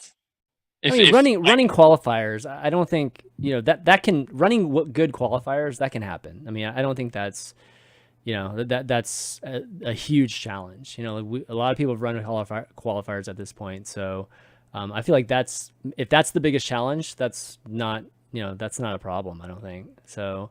I think that's a pretty good idea. I think it's better. It's definitely better than what we're talking about right now, and you got to solve the financial problem right now, because it's not even good for the people like Feno, which is kind of crazy, and that's it's indicative of a lot. It's still very top heavy at the end. Like somebody's going to win a ton of money at the end, and that like is supposed to make up for a lot of what happened during the year. I mean, the most money I've got is from basically getting top 8 in that's like the only like real amount of money that I got, and I haven't even got it. It's like the top 8 in HCT, right? Other than that, like I don't expect to get any money from tour stops, basically. So like you don't even get rewarded for being as consistent as Feno is another issue. Like if Feno doesn't do well in playoffs, he doesn't really get rewarded. Like playoffs is the jackpot. Like you play playoffs, if you make top 4, you have already like a lot of money secured, and you have a chance at Worlds, which is like the biggest jackpot of them all. But like it's a bit weird of a system that you just like hope you hire all that one tournament, which is I I mean, said, it's not only that. Like, you can also get money. I don't know, from like the Masters thing. I don't know how that will turn out. Probably not okay, so should we well. talk about Masters thing? Let's go. Wait. Oh, okay. Oh, no. So now we're finally talking about the tier thing, right? The whole Masters tier thing. Okay, go for it. I don't know, Randy, like, you go ahead. I try to be constructive, and I feel bad like talking bad about the system, but there's like so many things wrong that I feel like they could be better, but it's hard to make them better. I don't know. I just feel like I maybe shouldn't say anything. Well, the Well, point like, the point of why- the tiered system, the point of the tier system was to help support the players, right? Like to help to sort the players that are doing well. We can barely hear you. Yeah, we can Yeah, barely hear you. There's like the mic some, is some Gosh, sound the issue. mic is going crazy today. Sorry about that. That's okay. It can happen, man. Right. Go for it. Well, you guys continue talking while I fix this. All right. So like I like to allude to what you're saying, like you feel bad talking negative, but we've already established that the improvements have been good. It's just the way they've been carried out. It needs some severe polishing on some aspects, right? So the frequency of tour stops, the amount of prize money distributed, but yeah, what you're saying, like the master tier system, I personally think the intention was definitely good, right? Reward consistency more, even like the gold, silver, and bronze tiers have some level of prestige to them, right? You can say, oh, like, look, he's a silver, he's a gold tier player or whatever.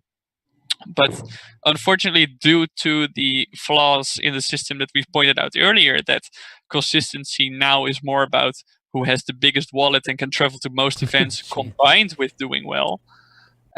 It's that the value of being able to say, hey, look, I'm a silver ranked player or whatever is not necessarily always the better player who gets there, right? It's just the better player who has the most money. Yeah. Is this any better or no for you guys? No. No. Okay. No. Great. Keep So going. yeah, I don't know. Like the thing with the Masters tier, I think they require like too many points. Like at the beginning, I didn't even think one player would make 200 points, but maybe one will make it or two. I don't really predict that many people making 200 points. Did you get a direct invite with gold to? You get the direct invite to playoffs. I mean, you'd have to make playoffs anyways to be able to sustain your goals. So Yeah. that's like just pointless. Well, Right. The thing is, though, that's what I'm wondering, right? So about so in order to make the Masters thing, like the highest one, you probably need to get some points from the championship, right? So you need to do well in championship and then get some points from there. And the maximum amount of points you can get without qualifying for Worlds is 20. And then I'm wondering again, so if I qualify for Worlds, do I even like care to play like the other seasons and get like top 25s and everything? Historically, no, Not right? really. Historically, people don't Probably stop playing. not, right? Like value-wise, I think the best is to just make playoffs and not play any tour stop and not care about the master system right now. And that's bad because they added these new things, but they're not worth going for. Like they're not worth it, just mathematical.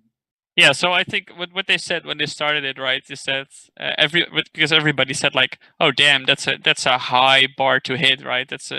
You have to do extremely well, and they said we will evaluate, see how it's going, and we might adjust it as the season goes by. And I hopefully they'll do that, especially considering how hard it is for players to get all those points and all the financial rewards consistently. But what I also like about the master tier system is that it's not bound to one HCT year. It continues in the next one, so it combines all your points from last year. No, it's just like good. when you get a season, you lose a season. It doesn't really matter that it goes on. Yeah, but it's good because, for example, you can have one you can have 1 month off at the start of the year, for example, and then if you get traction later, it continues. It just flows straight into the next HCT year. Wait. How does it flow straight? Because once you are doing well, if you stop doing well for one season, it interrupts it for the next 3 seasons. Yes. Because they count your previous ones. So it's the total opposite of what you're saying. Like you can take some time off in the beginning, but once you start doing well, if you stop doing well, then you mess up your next 3 seasons too. So like, for example, if you have like a bad month or two bad months in a row, then you need a year to recover. Like, it's a daunting system to try for. But it also allows you to climb back up, right? No. No, it doesn't. Not Like in a sustainable. because It's if you actually fail the one opposite. month, then you Yeah. just can't do it, right? Yeah, it's the opposite, right? You fail one season. It's totally the opposite. Mhm. It's so hard to like consistently do well. Like, I was talking with other players for how hard it is to get the points and to travel to all these tournaments. Like, I genuinely feel gold should be like 140 points, and like silver should be 120, and bronze should be 100. Yeah. Like, for So how much- close to each other. Hmm? That's extremely close to each other, though. But I don't know. Like, I think anything higher than 150 for gold would be No, but I said unreasonable. not necessarily higher, but you can set the bars lower for the others. I don't know, maybe. But like, what I'm saying is, like, you have to dedicate so much time to it, and it's more than a full-time job because of how much you're traveling and because of how much you have to play ladder, because ladder matters a lot. You probably have like no free time. So it's like a full-time job which also takes your free time, and like the reward is not there for the Masters thing unless you get 200 points, and 200 points is like too much. Like, I think Oh, 140, yeah. 150 should be good. Also, I think we didn't mention the best thing that Blizzard did this year, and that's the fact that you get to rank 4 once the season ends. That's probably, I think, the best thing that happened this year. It just That's like, really good, saves- yeah. It saves Oh, you yeah, so much yeah. from the grind. That's like pretty nice. That's for everyone, right? For Yeah. everyone. Yeah, that's it's for like- everyone. yeah. Yeah, that's like a really good change. Yeah, I like mean, that. it's especially for you guys that travel a lot, right? Like it. Yeah, especially for us. Yeah, it reduces the amount you have to grind, or the number of total games that you have to play during the season. All right, well, we covered it all. Like, I think this discussion was great. Like, I think a lot of folks. Extensively, we've covered it all. Yeah, I think a lot of people, in the chat, like, have been having a great back and forth too.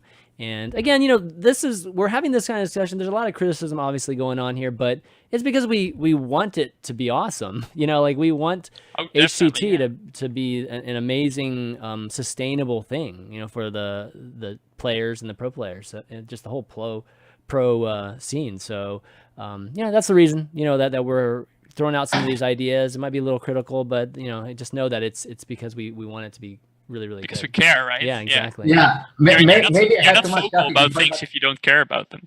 Can I answer to somebody in chat? Like, somebody is telling me that another point that I want to discuss very shortly. Sorry. Okay, sure. There's like he's saying that Blizzard said that they are willing to lower the cap from 200 in the future. I think that's a very bad move. Like, what if you're like a very logical player, and at the beginning of the year you can go for like 150 You points, purposely- but you realize you cannot go for 200 points, You and you sandbag. say something like, Yeah. "What?" You sandbag in the beginning? Is that what you're saying, or? No, like I was saying, like, if somebody calculates beforehand Yeah. that they cannot humanly get 200 points, they'll just give up from the beginning. Yeah. You cannot say that you're gonna put the bar like there and you might lower it, because maybe people that might be able to go for it if it was 150 are not gonna go for it because it's 200, and they cannot have the expectation that Blizzard is gonna lower it. So But like, you're always competing for the most points, right? no, because Yeah, I mean, I think the Masters tier could make the tour stops more worth it. Like, Mhm. the tour stops without the Masters tier would be pretty bad value, but the Masters tier could add something to the tour stops and make it more worth it to go to those tour stops. But like, if you don't know for sure that you are able to get to that threshold, then it's not really worth going for it. And I think Radu is right on that one, because like you can't really say now that you want to go to tour stops so you get masters, right? That just doesn't make sense right now because the points are like way too much. But Yeah. what Radu is saying is that if it was lower, then people could have probably said, okay, I'm going to tour stop because I need the extra points because I want to make. No, I see. Yeah. Yeah. I kind of get that. At the same time, though, this is like their first time doing it. So, like coming up with what those original numbers should be it's probably really hard for them to even figure out what that I should mean, have for been. me, it sounded insane at the start. Like even Yeah, it was pretty high like- in the beginning. Yeah, It did sound pretty high. I said that like 7 people or 5 will make it from EU and then 1 from an A. not even that. And No. now I'm like, No. there's no way. There's 3 or 2 maybe. No, I bet there's like a 50-50 chance that not even one player will make it. And there's like a Yeah. chance Okay, that one so player- here's something. Should they have just done maybe something that just continually moves throughout the season, where it's just like whoever's ranked at the top, you know, like it's based on just the moving rankings where the, you know, some people would get paid at certain points versus Yeah, having that, those that two. would work. Yeah, I mean, Like that, the that- first- yeah, that would Like, automatically adjust, like depending on it doesn't Yeah. even, you don't even care what the point total is. It's just whoever's ranked. at that That's level. like an ATP ranking, right? Something like yeah, that. or yeah, if you're gonna do this Points. tier system, it would be something Yeah. like that. Like, All right, wait. I want to get back to like the point threshold for a gold master is 200, right? Yeah. yeah, which We're not even halfway into the year yet, right? No, we are. no, we over. are. That's why We're that's why we're over. doing this episode, because we're definitely Yeah. past mid-season. Ladder-wise, we are way more than half, and ladder is like the biggest. No, majority I of like. points. Oh yeah. All right, but we still have many more tour stops, I think, because we're like around halfway. I think maybe just across halfway with tour stops for the second season. It's the tour stops plus the points you get from playoffs, because you get points from playoffs too. Yeah. I think like me and Because Hunter. there are like, people who are halfway virtually now. above 100 points now. Yeah, it's only me and Hunter is. But Yeah. But even you and Hunter you don't really have. I that don't many- expect myself to make 200 points. I don't know. That sounds like Yeah, I mean, No matter a, how- a big fail is if nobody makes it, right? So There's a can't- very big chance of that happening. you can't It's have a that very big happen. chance, Like yeah. that, you know, there's no point of even have had it. You know, like there's no support there if nobody makes it. So they just did the calculation can't wrong. happen. yeah, They just thought by adding like more points to, because like they basically gave like out way more points, right? Like from last year. So they thought that Yeah. they would be distributed what to the top only. That right. Yeah, doesn't again, happen. like if they cannot get the estimation right, they should either lowball it, and then if they lowball it too much, they would have to pay more people, which would be bad for them. But what they could do is just, as you guys said, pay a certain amount of people and like straight up say top 20 people in the ranking get gold. The I other think 20 that's so much better. I Yeah. think that's like way Yeah, better. that's like so much better because you know how much you're gonna pay out to the Yes, players, exactly. without it That's on the perfect, paper, actually. and the players know how much they should be. They compete with other humans. Now you're not competing with humans; you're competing against like the system. Yeah, And like That's a fair I don't point. know. yeah. It I mean, feels you, like you so wouldn't have to. many- True, yeah. Well, you wouldn't have to estimate. Like it would just be, you know, it would work. That's just how, you know, you wouldn't have to guess at anything. And right now they based it all on last year's, you know, just point totals. Also, it's- and trying Well, to last figure year, it out. what? Like last year, we didn't have this kind of tournaments. Like they cannot base it. Like how could they base it? Like I don't they know. took the That's, performance of, like, I mean, what else player. are they basing it on? Of course, they're basing it on something. It has to be last year. And But last year, we didn't They're have a basing it system to do on their calculations with like how many points they add to the whole system. right, Yes. but it's from a But that's basis of wrong. last year, like Because it can be so spread and it just doesn't matter, right? At the Yeah, end. it's way too spread now with all these two stops. yeah. So are you gonna get there? You know, are you gonna get to 200? I mean, I don't know, man. I need to. There's no way I can keep doing as well as I'm doing now. So I'm guessing.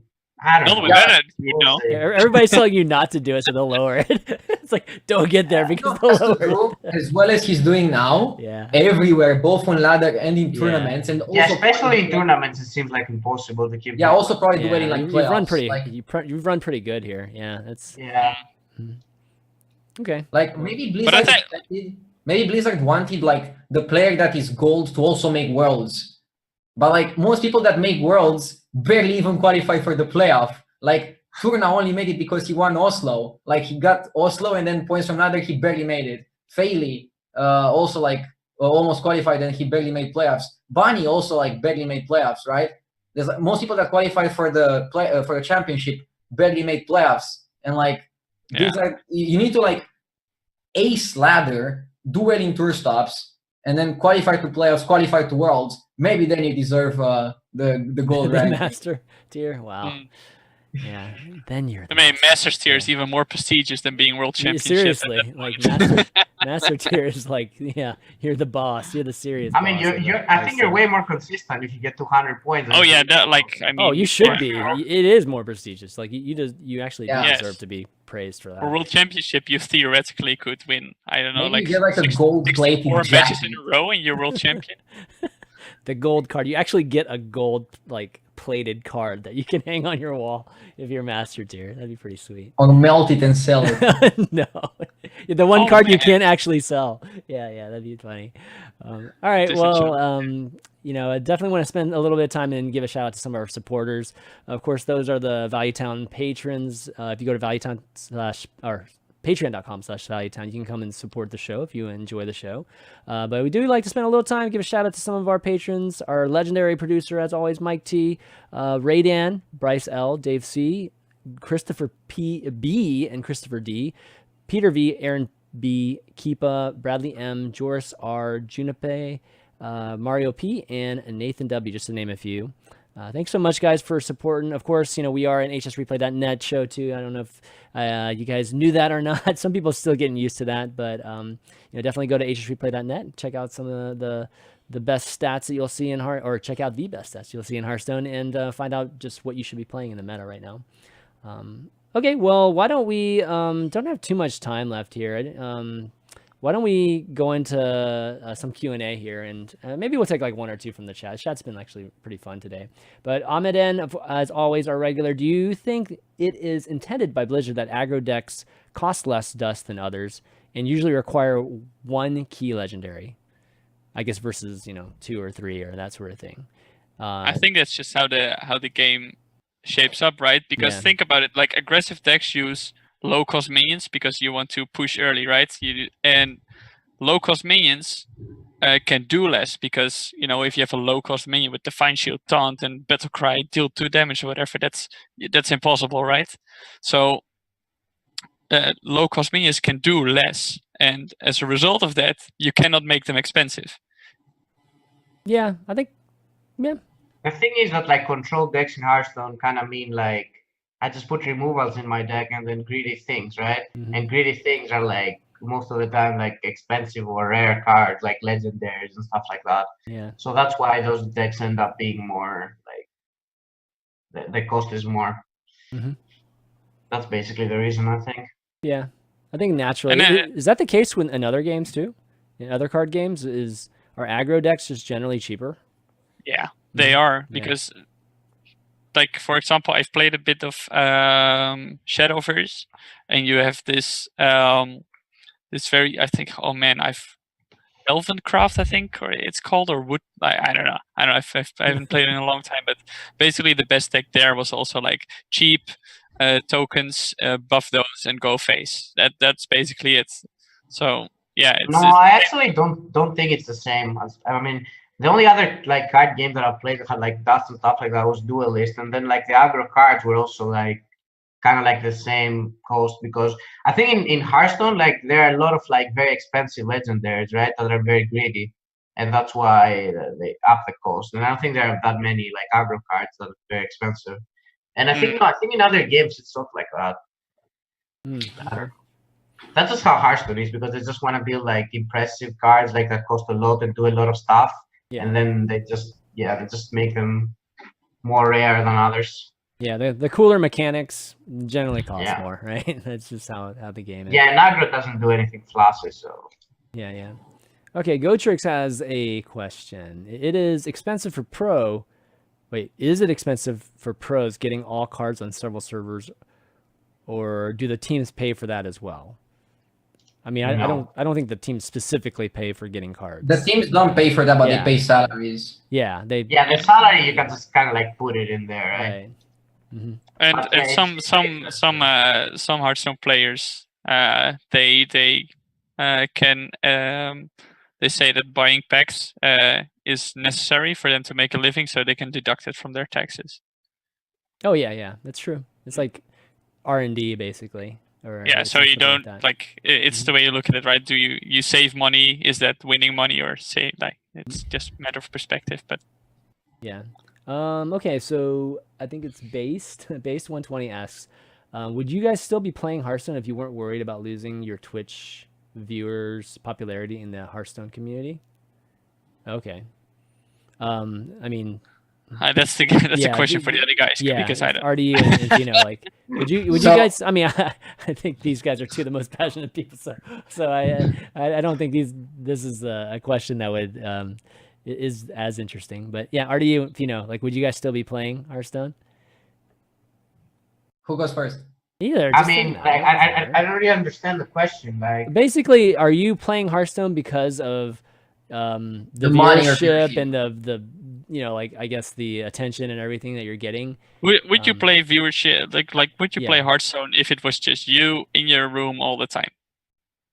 with not like getting any money or getting like Yeah, nah. would you play the game? I mean, you obviously wouldn't play professionally if you're there in zero. Yeah, I wouldn't play professionally. Yeah. That's why I don't see With the the time question. investment, if you get zero back, you'd be a fool to like just play, right? Yeah, I mean, I would definitely not be playing the same amount of Hearthstone if I wasn't getting paid and all of that. I mean, for No, RDU, I'm but sure that I asked if you play it at all. Yeah. Oh, at all. I still play, but I just would play like way less, Yeah. and maybe even stop playing because I wouldn't care that much. I think Well, I actually mean, the question was like, would you treat it like another game? Like, would you treat it like some other game that you play casually right now? I guess that maybe that's a better question. no, I think what the person in chat wanted is like, do you enjoy other games more, but you play Hearthstone only because Yeah. you are that makes more by the viewership thing? Yeah. That's more like I think what Mm. the person wants to ask. I mean, if I can go first, is that I enjoy games that I'm good at. I only like playing games that I'm good at. And right now, I'm only good at Hearthstone because I don't have time to play anything else. So that's fair. That's fair enough. Yeah. Yeah, that's it for So me. yeah, personally, I don't know. I'm good at card games. I like card games. I think right now Hearthstone is the best online card game you can play. But if there's gonna be like a bigger, better online card game in the future, I don't know. I'm not saying that I'm never gonna switch from Hearthstone. Right now, I enjoy Hearthstone. I enjoy it way more when I'm playing from home and streaming than when going to the tour stops. But I don't know. Like, I'm not saying that I will never change the game. I'm not worried about that. But right now, Hearthstone is just the best online card game. So yeah, it's just never. It's for you guys. It's just never say never, right? It's just Yeah, I'm doing never this say now, never. but never say never. Like, for example, I really dislike the attitude of some people that say like, "Oh, Artifact is going to destroy Hearthstone, and whenever that comes out, I'm going to move." Yeah. I think that's a wrong approach. Like, I think, like, for example, I'll play the game when it comes out. If it's like the most insane card game in the world, maybe I'll transition to that one. But maybe it won't be. Maybe Hearthstone is still like just the better game, and then I'll It's keep really playing good. Hearthstone. It's really good that Hearthstone gets competition anyway, even if it's Oh not the yeah, best definitely, game, yeah. because they will definitely lose some pro players to Artifact. And Yeah, they so will Blizzard lose, has like, to up their game, right? Yeah. No, but I was Yeah. saying that like I don't think it's a good mentality to be like, oh, I'm waiting for that other game. This game sucks, and I'm still playing this game. Oh yeah, I agree. I really dislike that attitude as well because I don't know. To me it seems. I mean, no matter how much people say to they me, it hate seems like you Hearthstone. don't want to put work into making a successful career out of Hearthstone or something. It's not fair for everybody, of course, because there's some people who've tried that and failed because of a flawed system. But I don't know, already saying that, oh no, Artifact's going to be big and I'm going to switch to that. I mean, I feel like we already went through that phase in Hearthstone, where people, that were just doing Hearthstone because they became famous and popular because of Hearthstone, and they were doing it and hating it and complaining about it literally every day. I feel like we're past that phase. I mean, I feel like the people that are still in Hearthstone, like Hearthstone, and there's still people, but you always have those, right? Yeah, But yeah, I don't know, Kind I'm of Stockholm syndrome, I guess. a little bit. like yeah. I'm a bit worried about the competitive scene. Like, I loved Hearthstone before I went to tour stops, but after going to tour stops, I kind of lost some of my passion. I kind of got depressed. Like, I don't know. That's recently. this year. Recently, yeah. Yeah, this year. Like, for example, before like that, I just like enjoyed it, and now when I'm back home, I enjoy it again. Like, I just enjoy some aspects of the Hearthstone a lot. But I don't know. I feel like the competitive scene is doing a lot of things wrong, as we talked previously for like the last 2 hours. I think you're being a bit too much by your own performance, and it's okay to have negative emotions towards the Hearthstone system because you expect it to do well, and you've not quite reached you've not met your own expectations. But I don't think you should make a broader statement on that. Right. I love it. I love it. He loves it. Yes. Thank goodness you love it. If you didn't love it, we got a serious problem. But the same goes for Feno, right?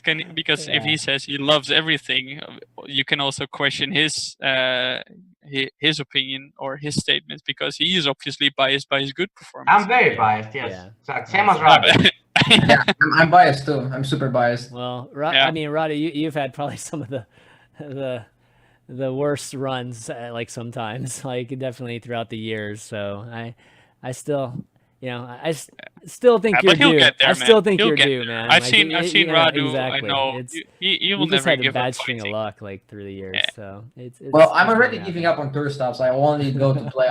Okay. So hopefully I can get worse from that. Just embrace the streamer, Radu. Just become a streamer, man. That's Oh the boy. end game. I mean, streaming is so much more fun than like. That's playing the end game. That's tour the end stuff. game anyway. I don't know why you're even complaining about tour. You kind of I like like made it as a competing. streamer. I like competing, and I don't like competing feeling like I have no chance to do well. I Like, mean, Thais also likes competing, and he doesn't go to tour stops. Like, just do what he does. It's like I would probably do that if I could afford to. Yeah, but Thais doesn't really has just lost his feel for the thrive Thais of competing. I still disagree. likes I think Thais is like super competitive, and if tournaments would be better, he would compete more. Like, it's just the system that is not that great. It's mental health, man. Mental health, and all. I mean, for guys like Tice too. I mean, it's definitely much more profitable to stay home. Like much more profitable. So Yeah, I mean, I also like hate the pressure. Like, there's so much pressure to get a finish every month, to like do well in tournaments, to like practice for everything. That's like a lot of pressure. I'd rather just like open stream, like do whatever you want, play whatever you want. It's like I'd rather have that than do what I'm doing now. So I'm just telling Radu that he should enjoy what he has, because that's the end game for a lot of people. Wait. So you're telling me you're trying to win HCT just to become a streamer in the end? Is that what you're telling me? I mean, not really? really. Because I really like it. I don't enjoy streaming like that much. But I don't enjoy streaming that much because I'm really like invested into the competition thing, and I don't get that much time to do that, I guess. Yeah. But what you're saying, Chaman, is it is what happens, right? It is what a smart Hearthstone player does, is they get some success in a tournament and they build a brand off of that. We've seen that with Thijs, who in 2015 from August to November, he had the best, maybe the best Hearthstone performance we've seen ever in the entirety of Hearthstone. He won everything or got to the finals of everything. And after his performance at the World Championships, he did extremely well, reached semis, had maybe the best Hearthstone match ever against Osaka. And then he came home, took two weeks of a break, and started building his stream. And now he's one of the largest streamers out there. He has a brand. And too many Hearthstone players, I think, don't realize that based off the success and the consistency they have, they can build a brand too. And Radu, for example, I think he was there. Yeah, I mean, he was there early, and he has been getting success since then, like also early on. I don't think that a lot of players don't realize that. I think that streaming in itself takes a certain type of person too. Especially, it really does. Yeah, I mean, streaming 40 hours a week is not easy. It actually isn't easy. Yeah, exactly. People think streaming is easy and everything. No, I'm not. But I'm not saying it's easy. I'm saying. I'm not talking about you. I'm talking okay, cool. People think it's easy, and it's really not. It takes like character to do what, like, for example, I really like what Thijs is doing. I don't think I would be able to do what Thijs is doing, enjoy the game that much, like for that many like hours and stuff. It's Yeah. I mean, eventually, it's tough for streamers too, because they probably, when you are playing the game that much too, you do tend to run out of stuff to do. Like when you're playing when you're trying to play all kinds of different things and be entertaining. So there's challenges too to being streaming. And what I was trying to get at, Tom, was just that, there's a lot of pro players that just can't. They're just not good streamers. Like they were meant to be more competitive players. They might not be very entertaining. So it's not made for everybody.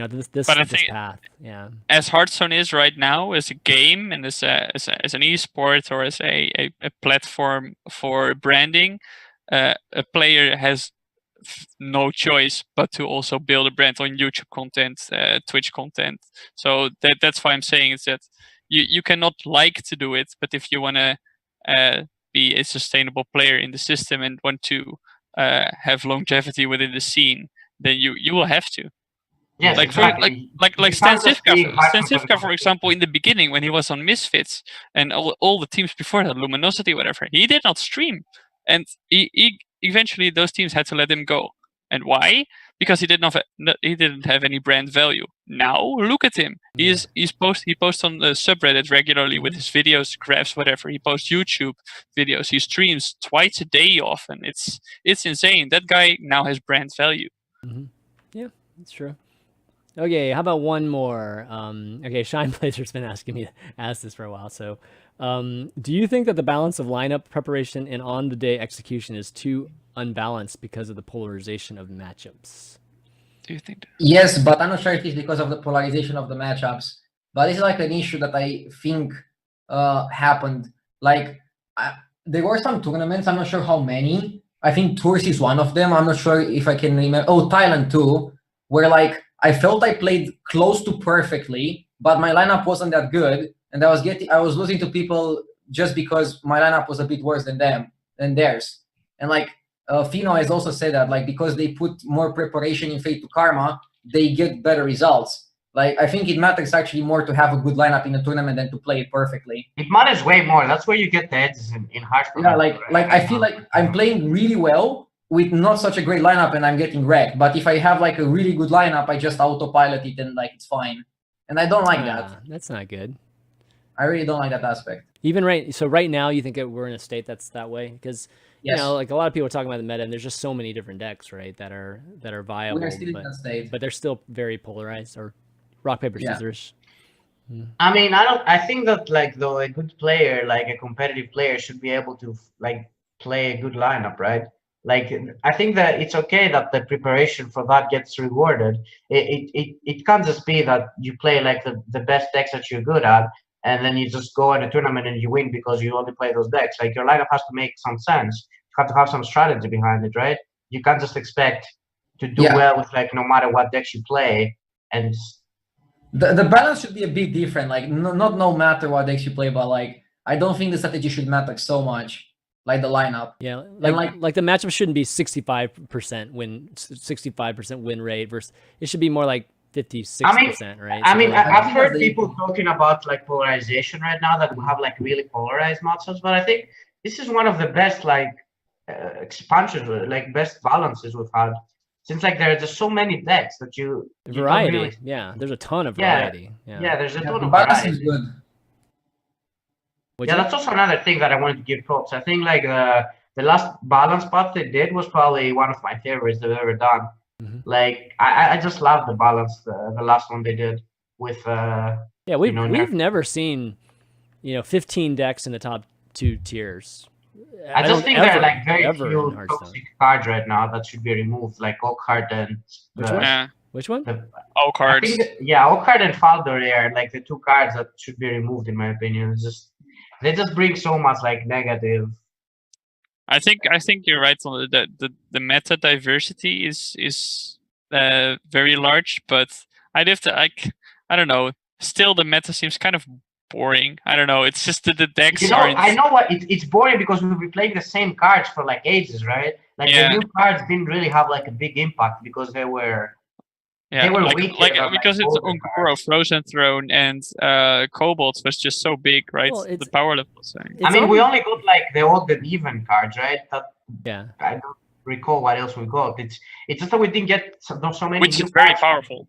And they also removed a bunch of cards, so we're left with like way less cards to play right now. That's why it gets boring. But I mean, so at the same time that we. I mean, the thing about this expansion was that the power level went down, right? In some ways. It should have. Right? That's fine. Right. And we actually even see some of the older cards actually popping up. I actually think that's cool. I like that. It's the first time we've seen, this type of, deck building reaction, right, to a set.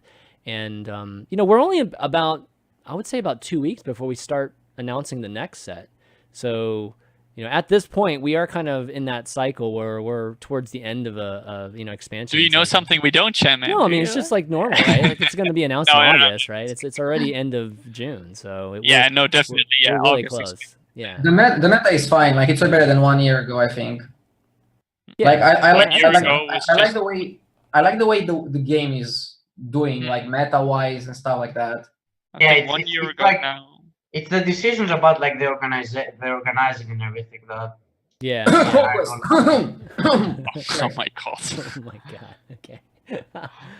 You should see a doctor about that, Radu. I mean, Conquest is garbage, like mathematically. Like Yeah. I have. I don't like it. I don't like it three either, decks. but it's easy Right, for so the team. would you rather? So you'd rather LHS or Last Hero Standing or? I don't like that much either. Like LHS is better, but Hmm? it's not the best one. I don't think LHS is always better. I think LHS is better right now. Like right now, I have to both pretty prepare for bad, like Italy and Auckland that are Conquest, and I'm just depressed. I hate Conquest right now. I think it's like so bad. I hated Conquest always, and like LHS, I have periods. Like LHS is sometimes good, sometimes it's awful. Exactly. It's the same with But me. Conquest is like always just straight up. Conquest is always awful. Yeah. Like but that's the standard right now. again, like what would you most of prefer? my issues- What would you prefer seeing? Okay, so 90% of my issues or 99% of my issues are related to the competitive aspect. Like I think the game of Hearthstone is doing fine. Like we get nice cards, good expansions. I like that. I just don't like that we're playing Conquest, that we're playing these tour stops without qualifiers and what we talked for the past 2 hours. Yeah. What I would rather see, I don't know, like me and my Twitch chat made the format in like, I don't know, 20 minutes of discussing how we can make it. And like, I think it's better than like Conquest by miles. Are you talking about Strike? Yeah. Yeah. But I don't think Strike is like you could like put more work into it and come up with something maybe that is also easy to explain or better for like the players or for the viewers or whatever you want to achieve. But like That's it. just think of Conquest. Each player brings 3 decks, okay? 4, but you ban 1. You're left with 3, okay? Each deck against each deck, there's 9 possible matchups. You play 5 out of 9. Like it's so broad and it's so random that like you can just hit your bad matchups. Like on average, out of the 9 matchups, let's say if you're favored, you have 5 good, 4 bad, okay? What if you queue 2 bad and 3 good? That's like very likely to happen, and you're at a disadvantage, even though your lineup was better. What if you queue 1 good out of your 5, and he queues 4 good? Yeah. I mean, it's hard for him to queue 4 because like the first 2 matter. Like he queues 2 good at the beginning. Man, this is right. yeah. Before we expand. Yeah, I was with on our with that. mind Like, so far. I was assuming like every game goes to like all the 5 games, but like Yeah. realistically, like game 1, let's say he queues a good matchup. He has 4 good and you have 5 good. He queues 1 good game 1. He queues 1 good game 2. And let's say he wins them. Then you're 0-2. You have to reverse sweep his last deck. It's very likely to happen, by the way. It will happen but multiple times. I just to bring it back a bit, I agree that Hearthstone quickly settled on the formats it had, right? So LHS and Conquest, and I would also love to see a bit more experimentation with formats. But I think it's not Blizzard who should start with it, because then it impacts on a huge skill, right? No. Because listen. I think we should have more Testing community. grounds. Yeah, for Yes, sure. For testing sure, we grounds. should have more. I did my own thing and it was shut down. Like When? Right. When did you do your thing? When did you do the thing? You did your own thing? Yeah.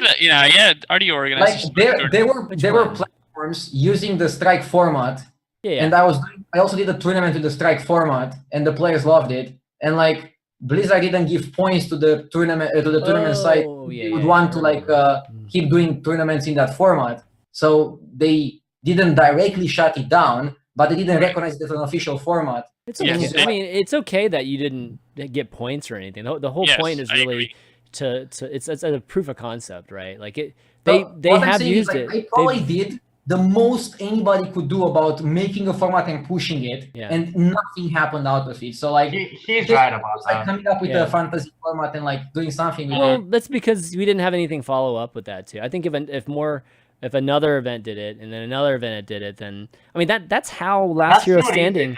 That's how it was one event. I did one event. Like I did one event and it was good. No, but what I'm trying to tell you is like that's how Last Hero Standing and Conquest actually became adopted by Blizzard, is because other tournaments did it first, and then they like, it seems to be work, and the community likes it, and that's what they ended up making it, like standardizing it. So something radically indifferent, it's going to take more than just like one tournament. It's what I'm trying to tell you. Like, it's gonna take Blizzard wanting to change it. If they want to change it, there's like so many ways to do it. Just hire a mathematician to like find the format. I'm pretty sure somebody could like if me and my chat can like find a format that is 10 times better than Conquest in 20 minutes, I'm pretty sure Blizzard can find like a super intelligent intellectual that is like exactly.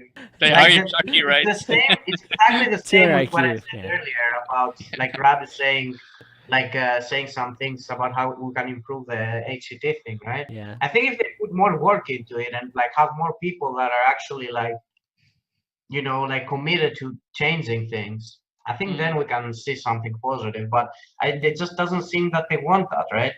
But I think maybe I don't know. because the infrastructure is too hard to handle, right? I think everybody in the Hearthstone esports team is managing the infrastructure. Like, it must be a super daunting task. Think about it, to like talk with all the organizers, make all these events across the world, promote these events. It's like so many things. I don't actually know how many people work on that. Like, how many people actually are working on all of these things that we're talking about? are there like 100 people on the HS? Like, they need to have like standings, they wow. need to have That's a lot like of people, stuff, they need actually. to have everything. There's like so many things they need to do. I understand why they're not Like, trying I'm to like talking about improve the the current entire- aspects. Yeah. But but about to add to Radu, because when is the letter downtime? Is it end of October, November? I don't know. The downtime? Downtime for what? What do you Like what do you mean? no HCT points. There's No, nothing it's in like December that. because of New Year's. They don't want players to play during New Year's Eve. That would be like weird.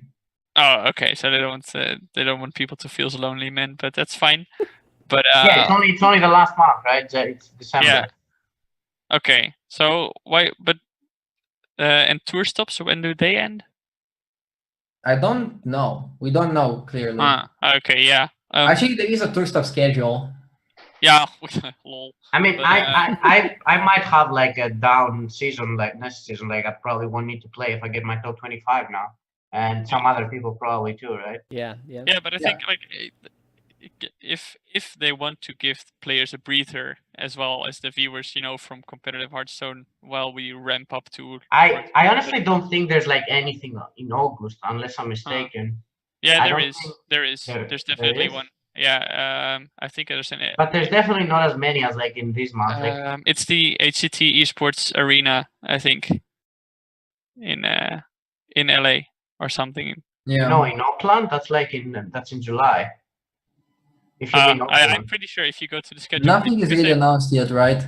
they definitely have something in August. I've seen it on the schedule, which There are tournaments every month, so like there will be something, but, But anyway, what I was trying to say is that if they have some downtime with no tour stops or like fewer points, then they can give some room to third-party organizers to get some invitationals going, which RDU would love to see more of, and I think everybody would like to see more of.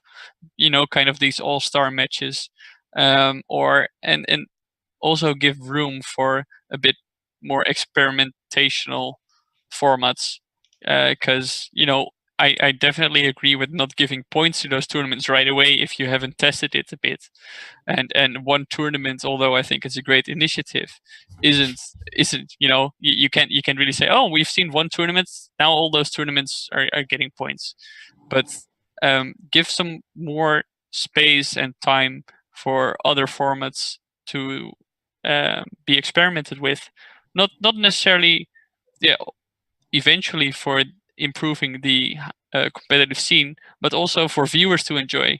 One of the most fun tournaments I've ever people enjoyed most was Firebet's tournaments with card bans, right? And you don't have to adopt that into competitive Hearthstone, but it's nice to have those alternative tournaments and give some room for that. Yeah, and I think that like you were saying before, Tom, like these type of tournaments are like testing grounds, proof of concepts, and I think that if Batstone, if it can, I think Batstone 2 didn't quite do as well as Batstone 1, but let's just say hypothetically, Batstone 2 did just as well as Batstone 1, and Firebet just kept doing it, Batstone 3 and 4 and 5. Who knows? We might be banning cards right now. You never know. I don't think banning cards is a solution. Like, as I said, no, it's not necessarily a banning card. It's the whole point was that there's a format. He's not saying Hearthstone is good as a game. Yeah. Like, I can play ladder, and if I have a good deck and I play it well, I'll see the improvement. I will get like very good ranks consistently. We see like the top players, if they want to get a finish, they probably will get a finish if they put in the time. So like, what is wrong with tournaments? Like, I think we should look at every single aspect. Like, let's take it from format that we play, like Conquest, LHS, and stuff, and then let's look at tournament formats. Let's look at systems. I think there needs to be some improvement if they want more skilled players to win more consistently. And I think the biggest issue right now is Conquest or like LHS Conquest. Both of them. But what we're saying is that you can't just snap your fingers and say, hey, look, we've seen this happen in a tournament once. We're going to adopt that now. What we're saying is that you need more tournaments that do not directly influence competitive Hearthstone, the HCT system, and hurt that integrity potentially. Just say you need some off time or other tournaments that are not woven into the HCT system to give those formats a chance to prove themselves. Yeah, basically. That's pretty much what he's saying. Okay, well, why don't we wrap up? This is definitely a great episode. Glad we were wrapping up half an hour ago. Yeah, I know, right? And then we continued on for another 20, 30 minutes here. No, but it was a lot of fun. This is definitely a great discussion. This is pretty much, mission accomplished in terms of trying to, talk about all the issues and some of the things that we can do to improve it, or maybe some ideas to improve it. But why don't we do some shout outs? Tom, you want to start us out? Any kind of shout outs you want to do? Shout outs? Yeah. Well, I just thank you for having me on the show, yeah, man. It's been a blast to finally make it on here. And yeah, I don't know. It's just everybody in chat, thank you for your contribution to the discussion as well. So thank you. Yeah. Speaking of another first timer, Feno, you got any shout outs you want to do? Shout outs? I don't know. Shout out to your team, man. You got a team, dude. You've got sponsors. Shout out to my team for Team Genshin on your arm, man. It's and call out to Blizzard for not releasing the team standings yet, so that my team doesn't get exposure.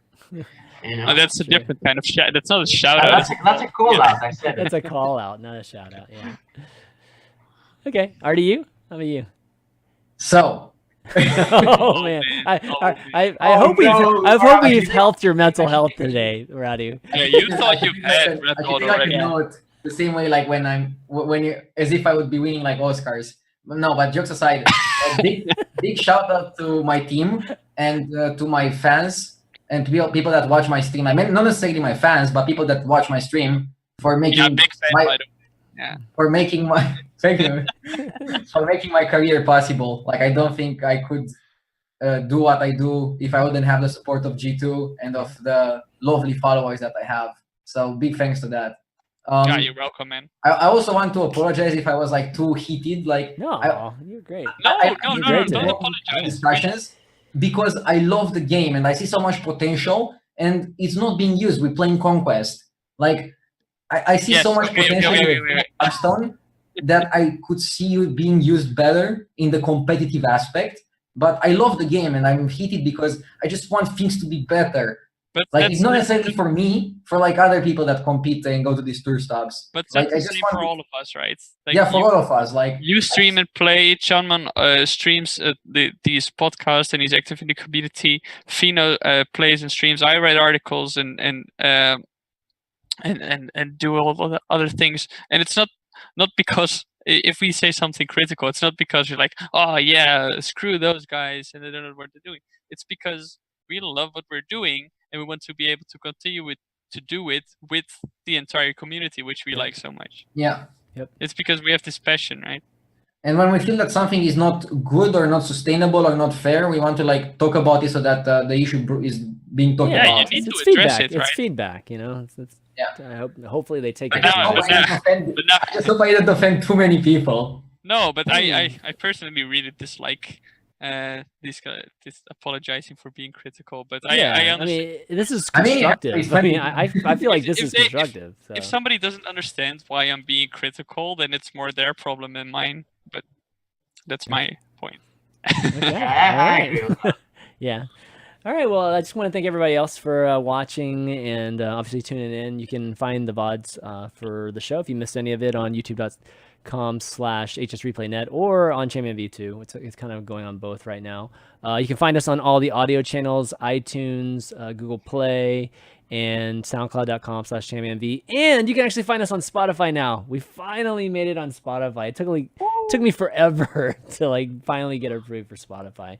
So you can find that. I don't have the I don't have the link on me right now. It's kind of sucked. Or else I would post it in the chat here. Yeah. Podcast on there as well. Yeah, it should be all on there. Just the feeds on there, so you can find them all on there now. So awesome.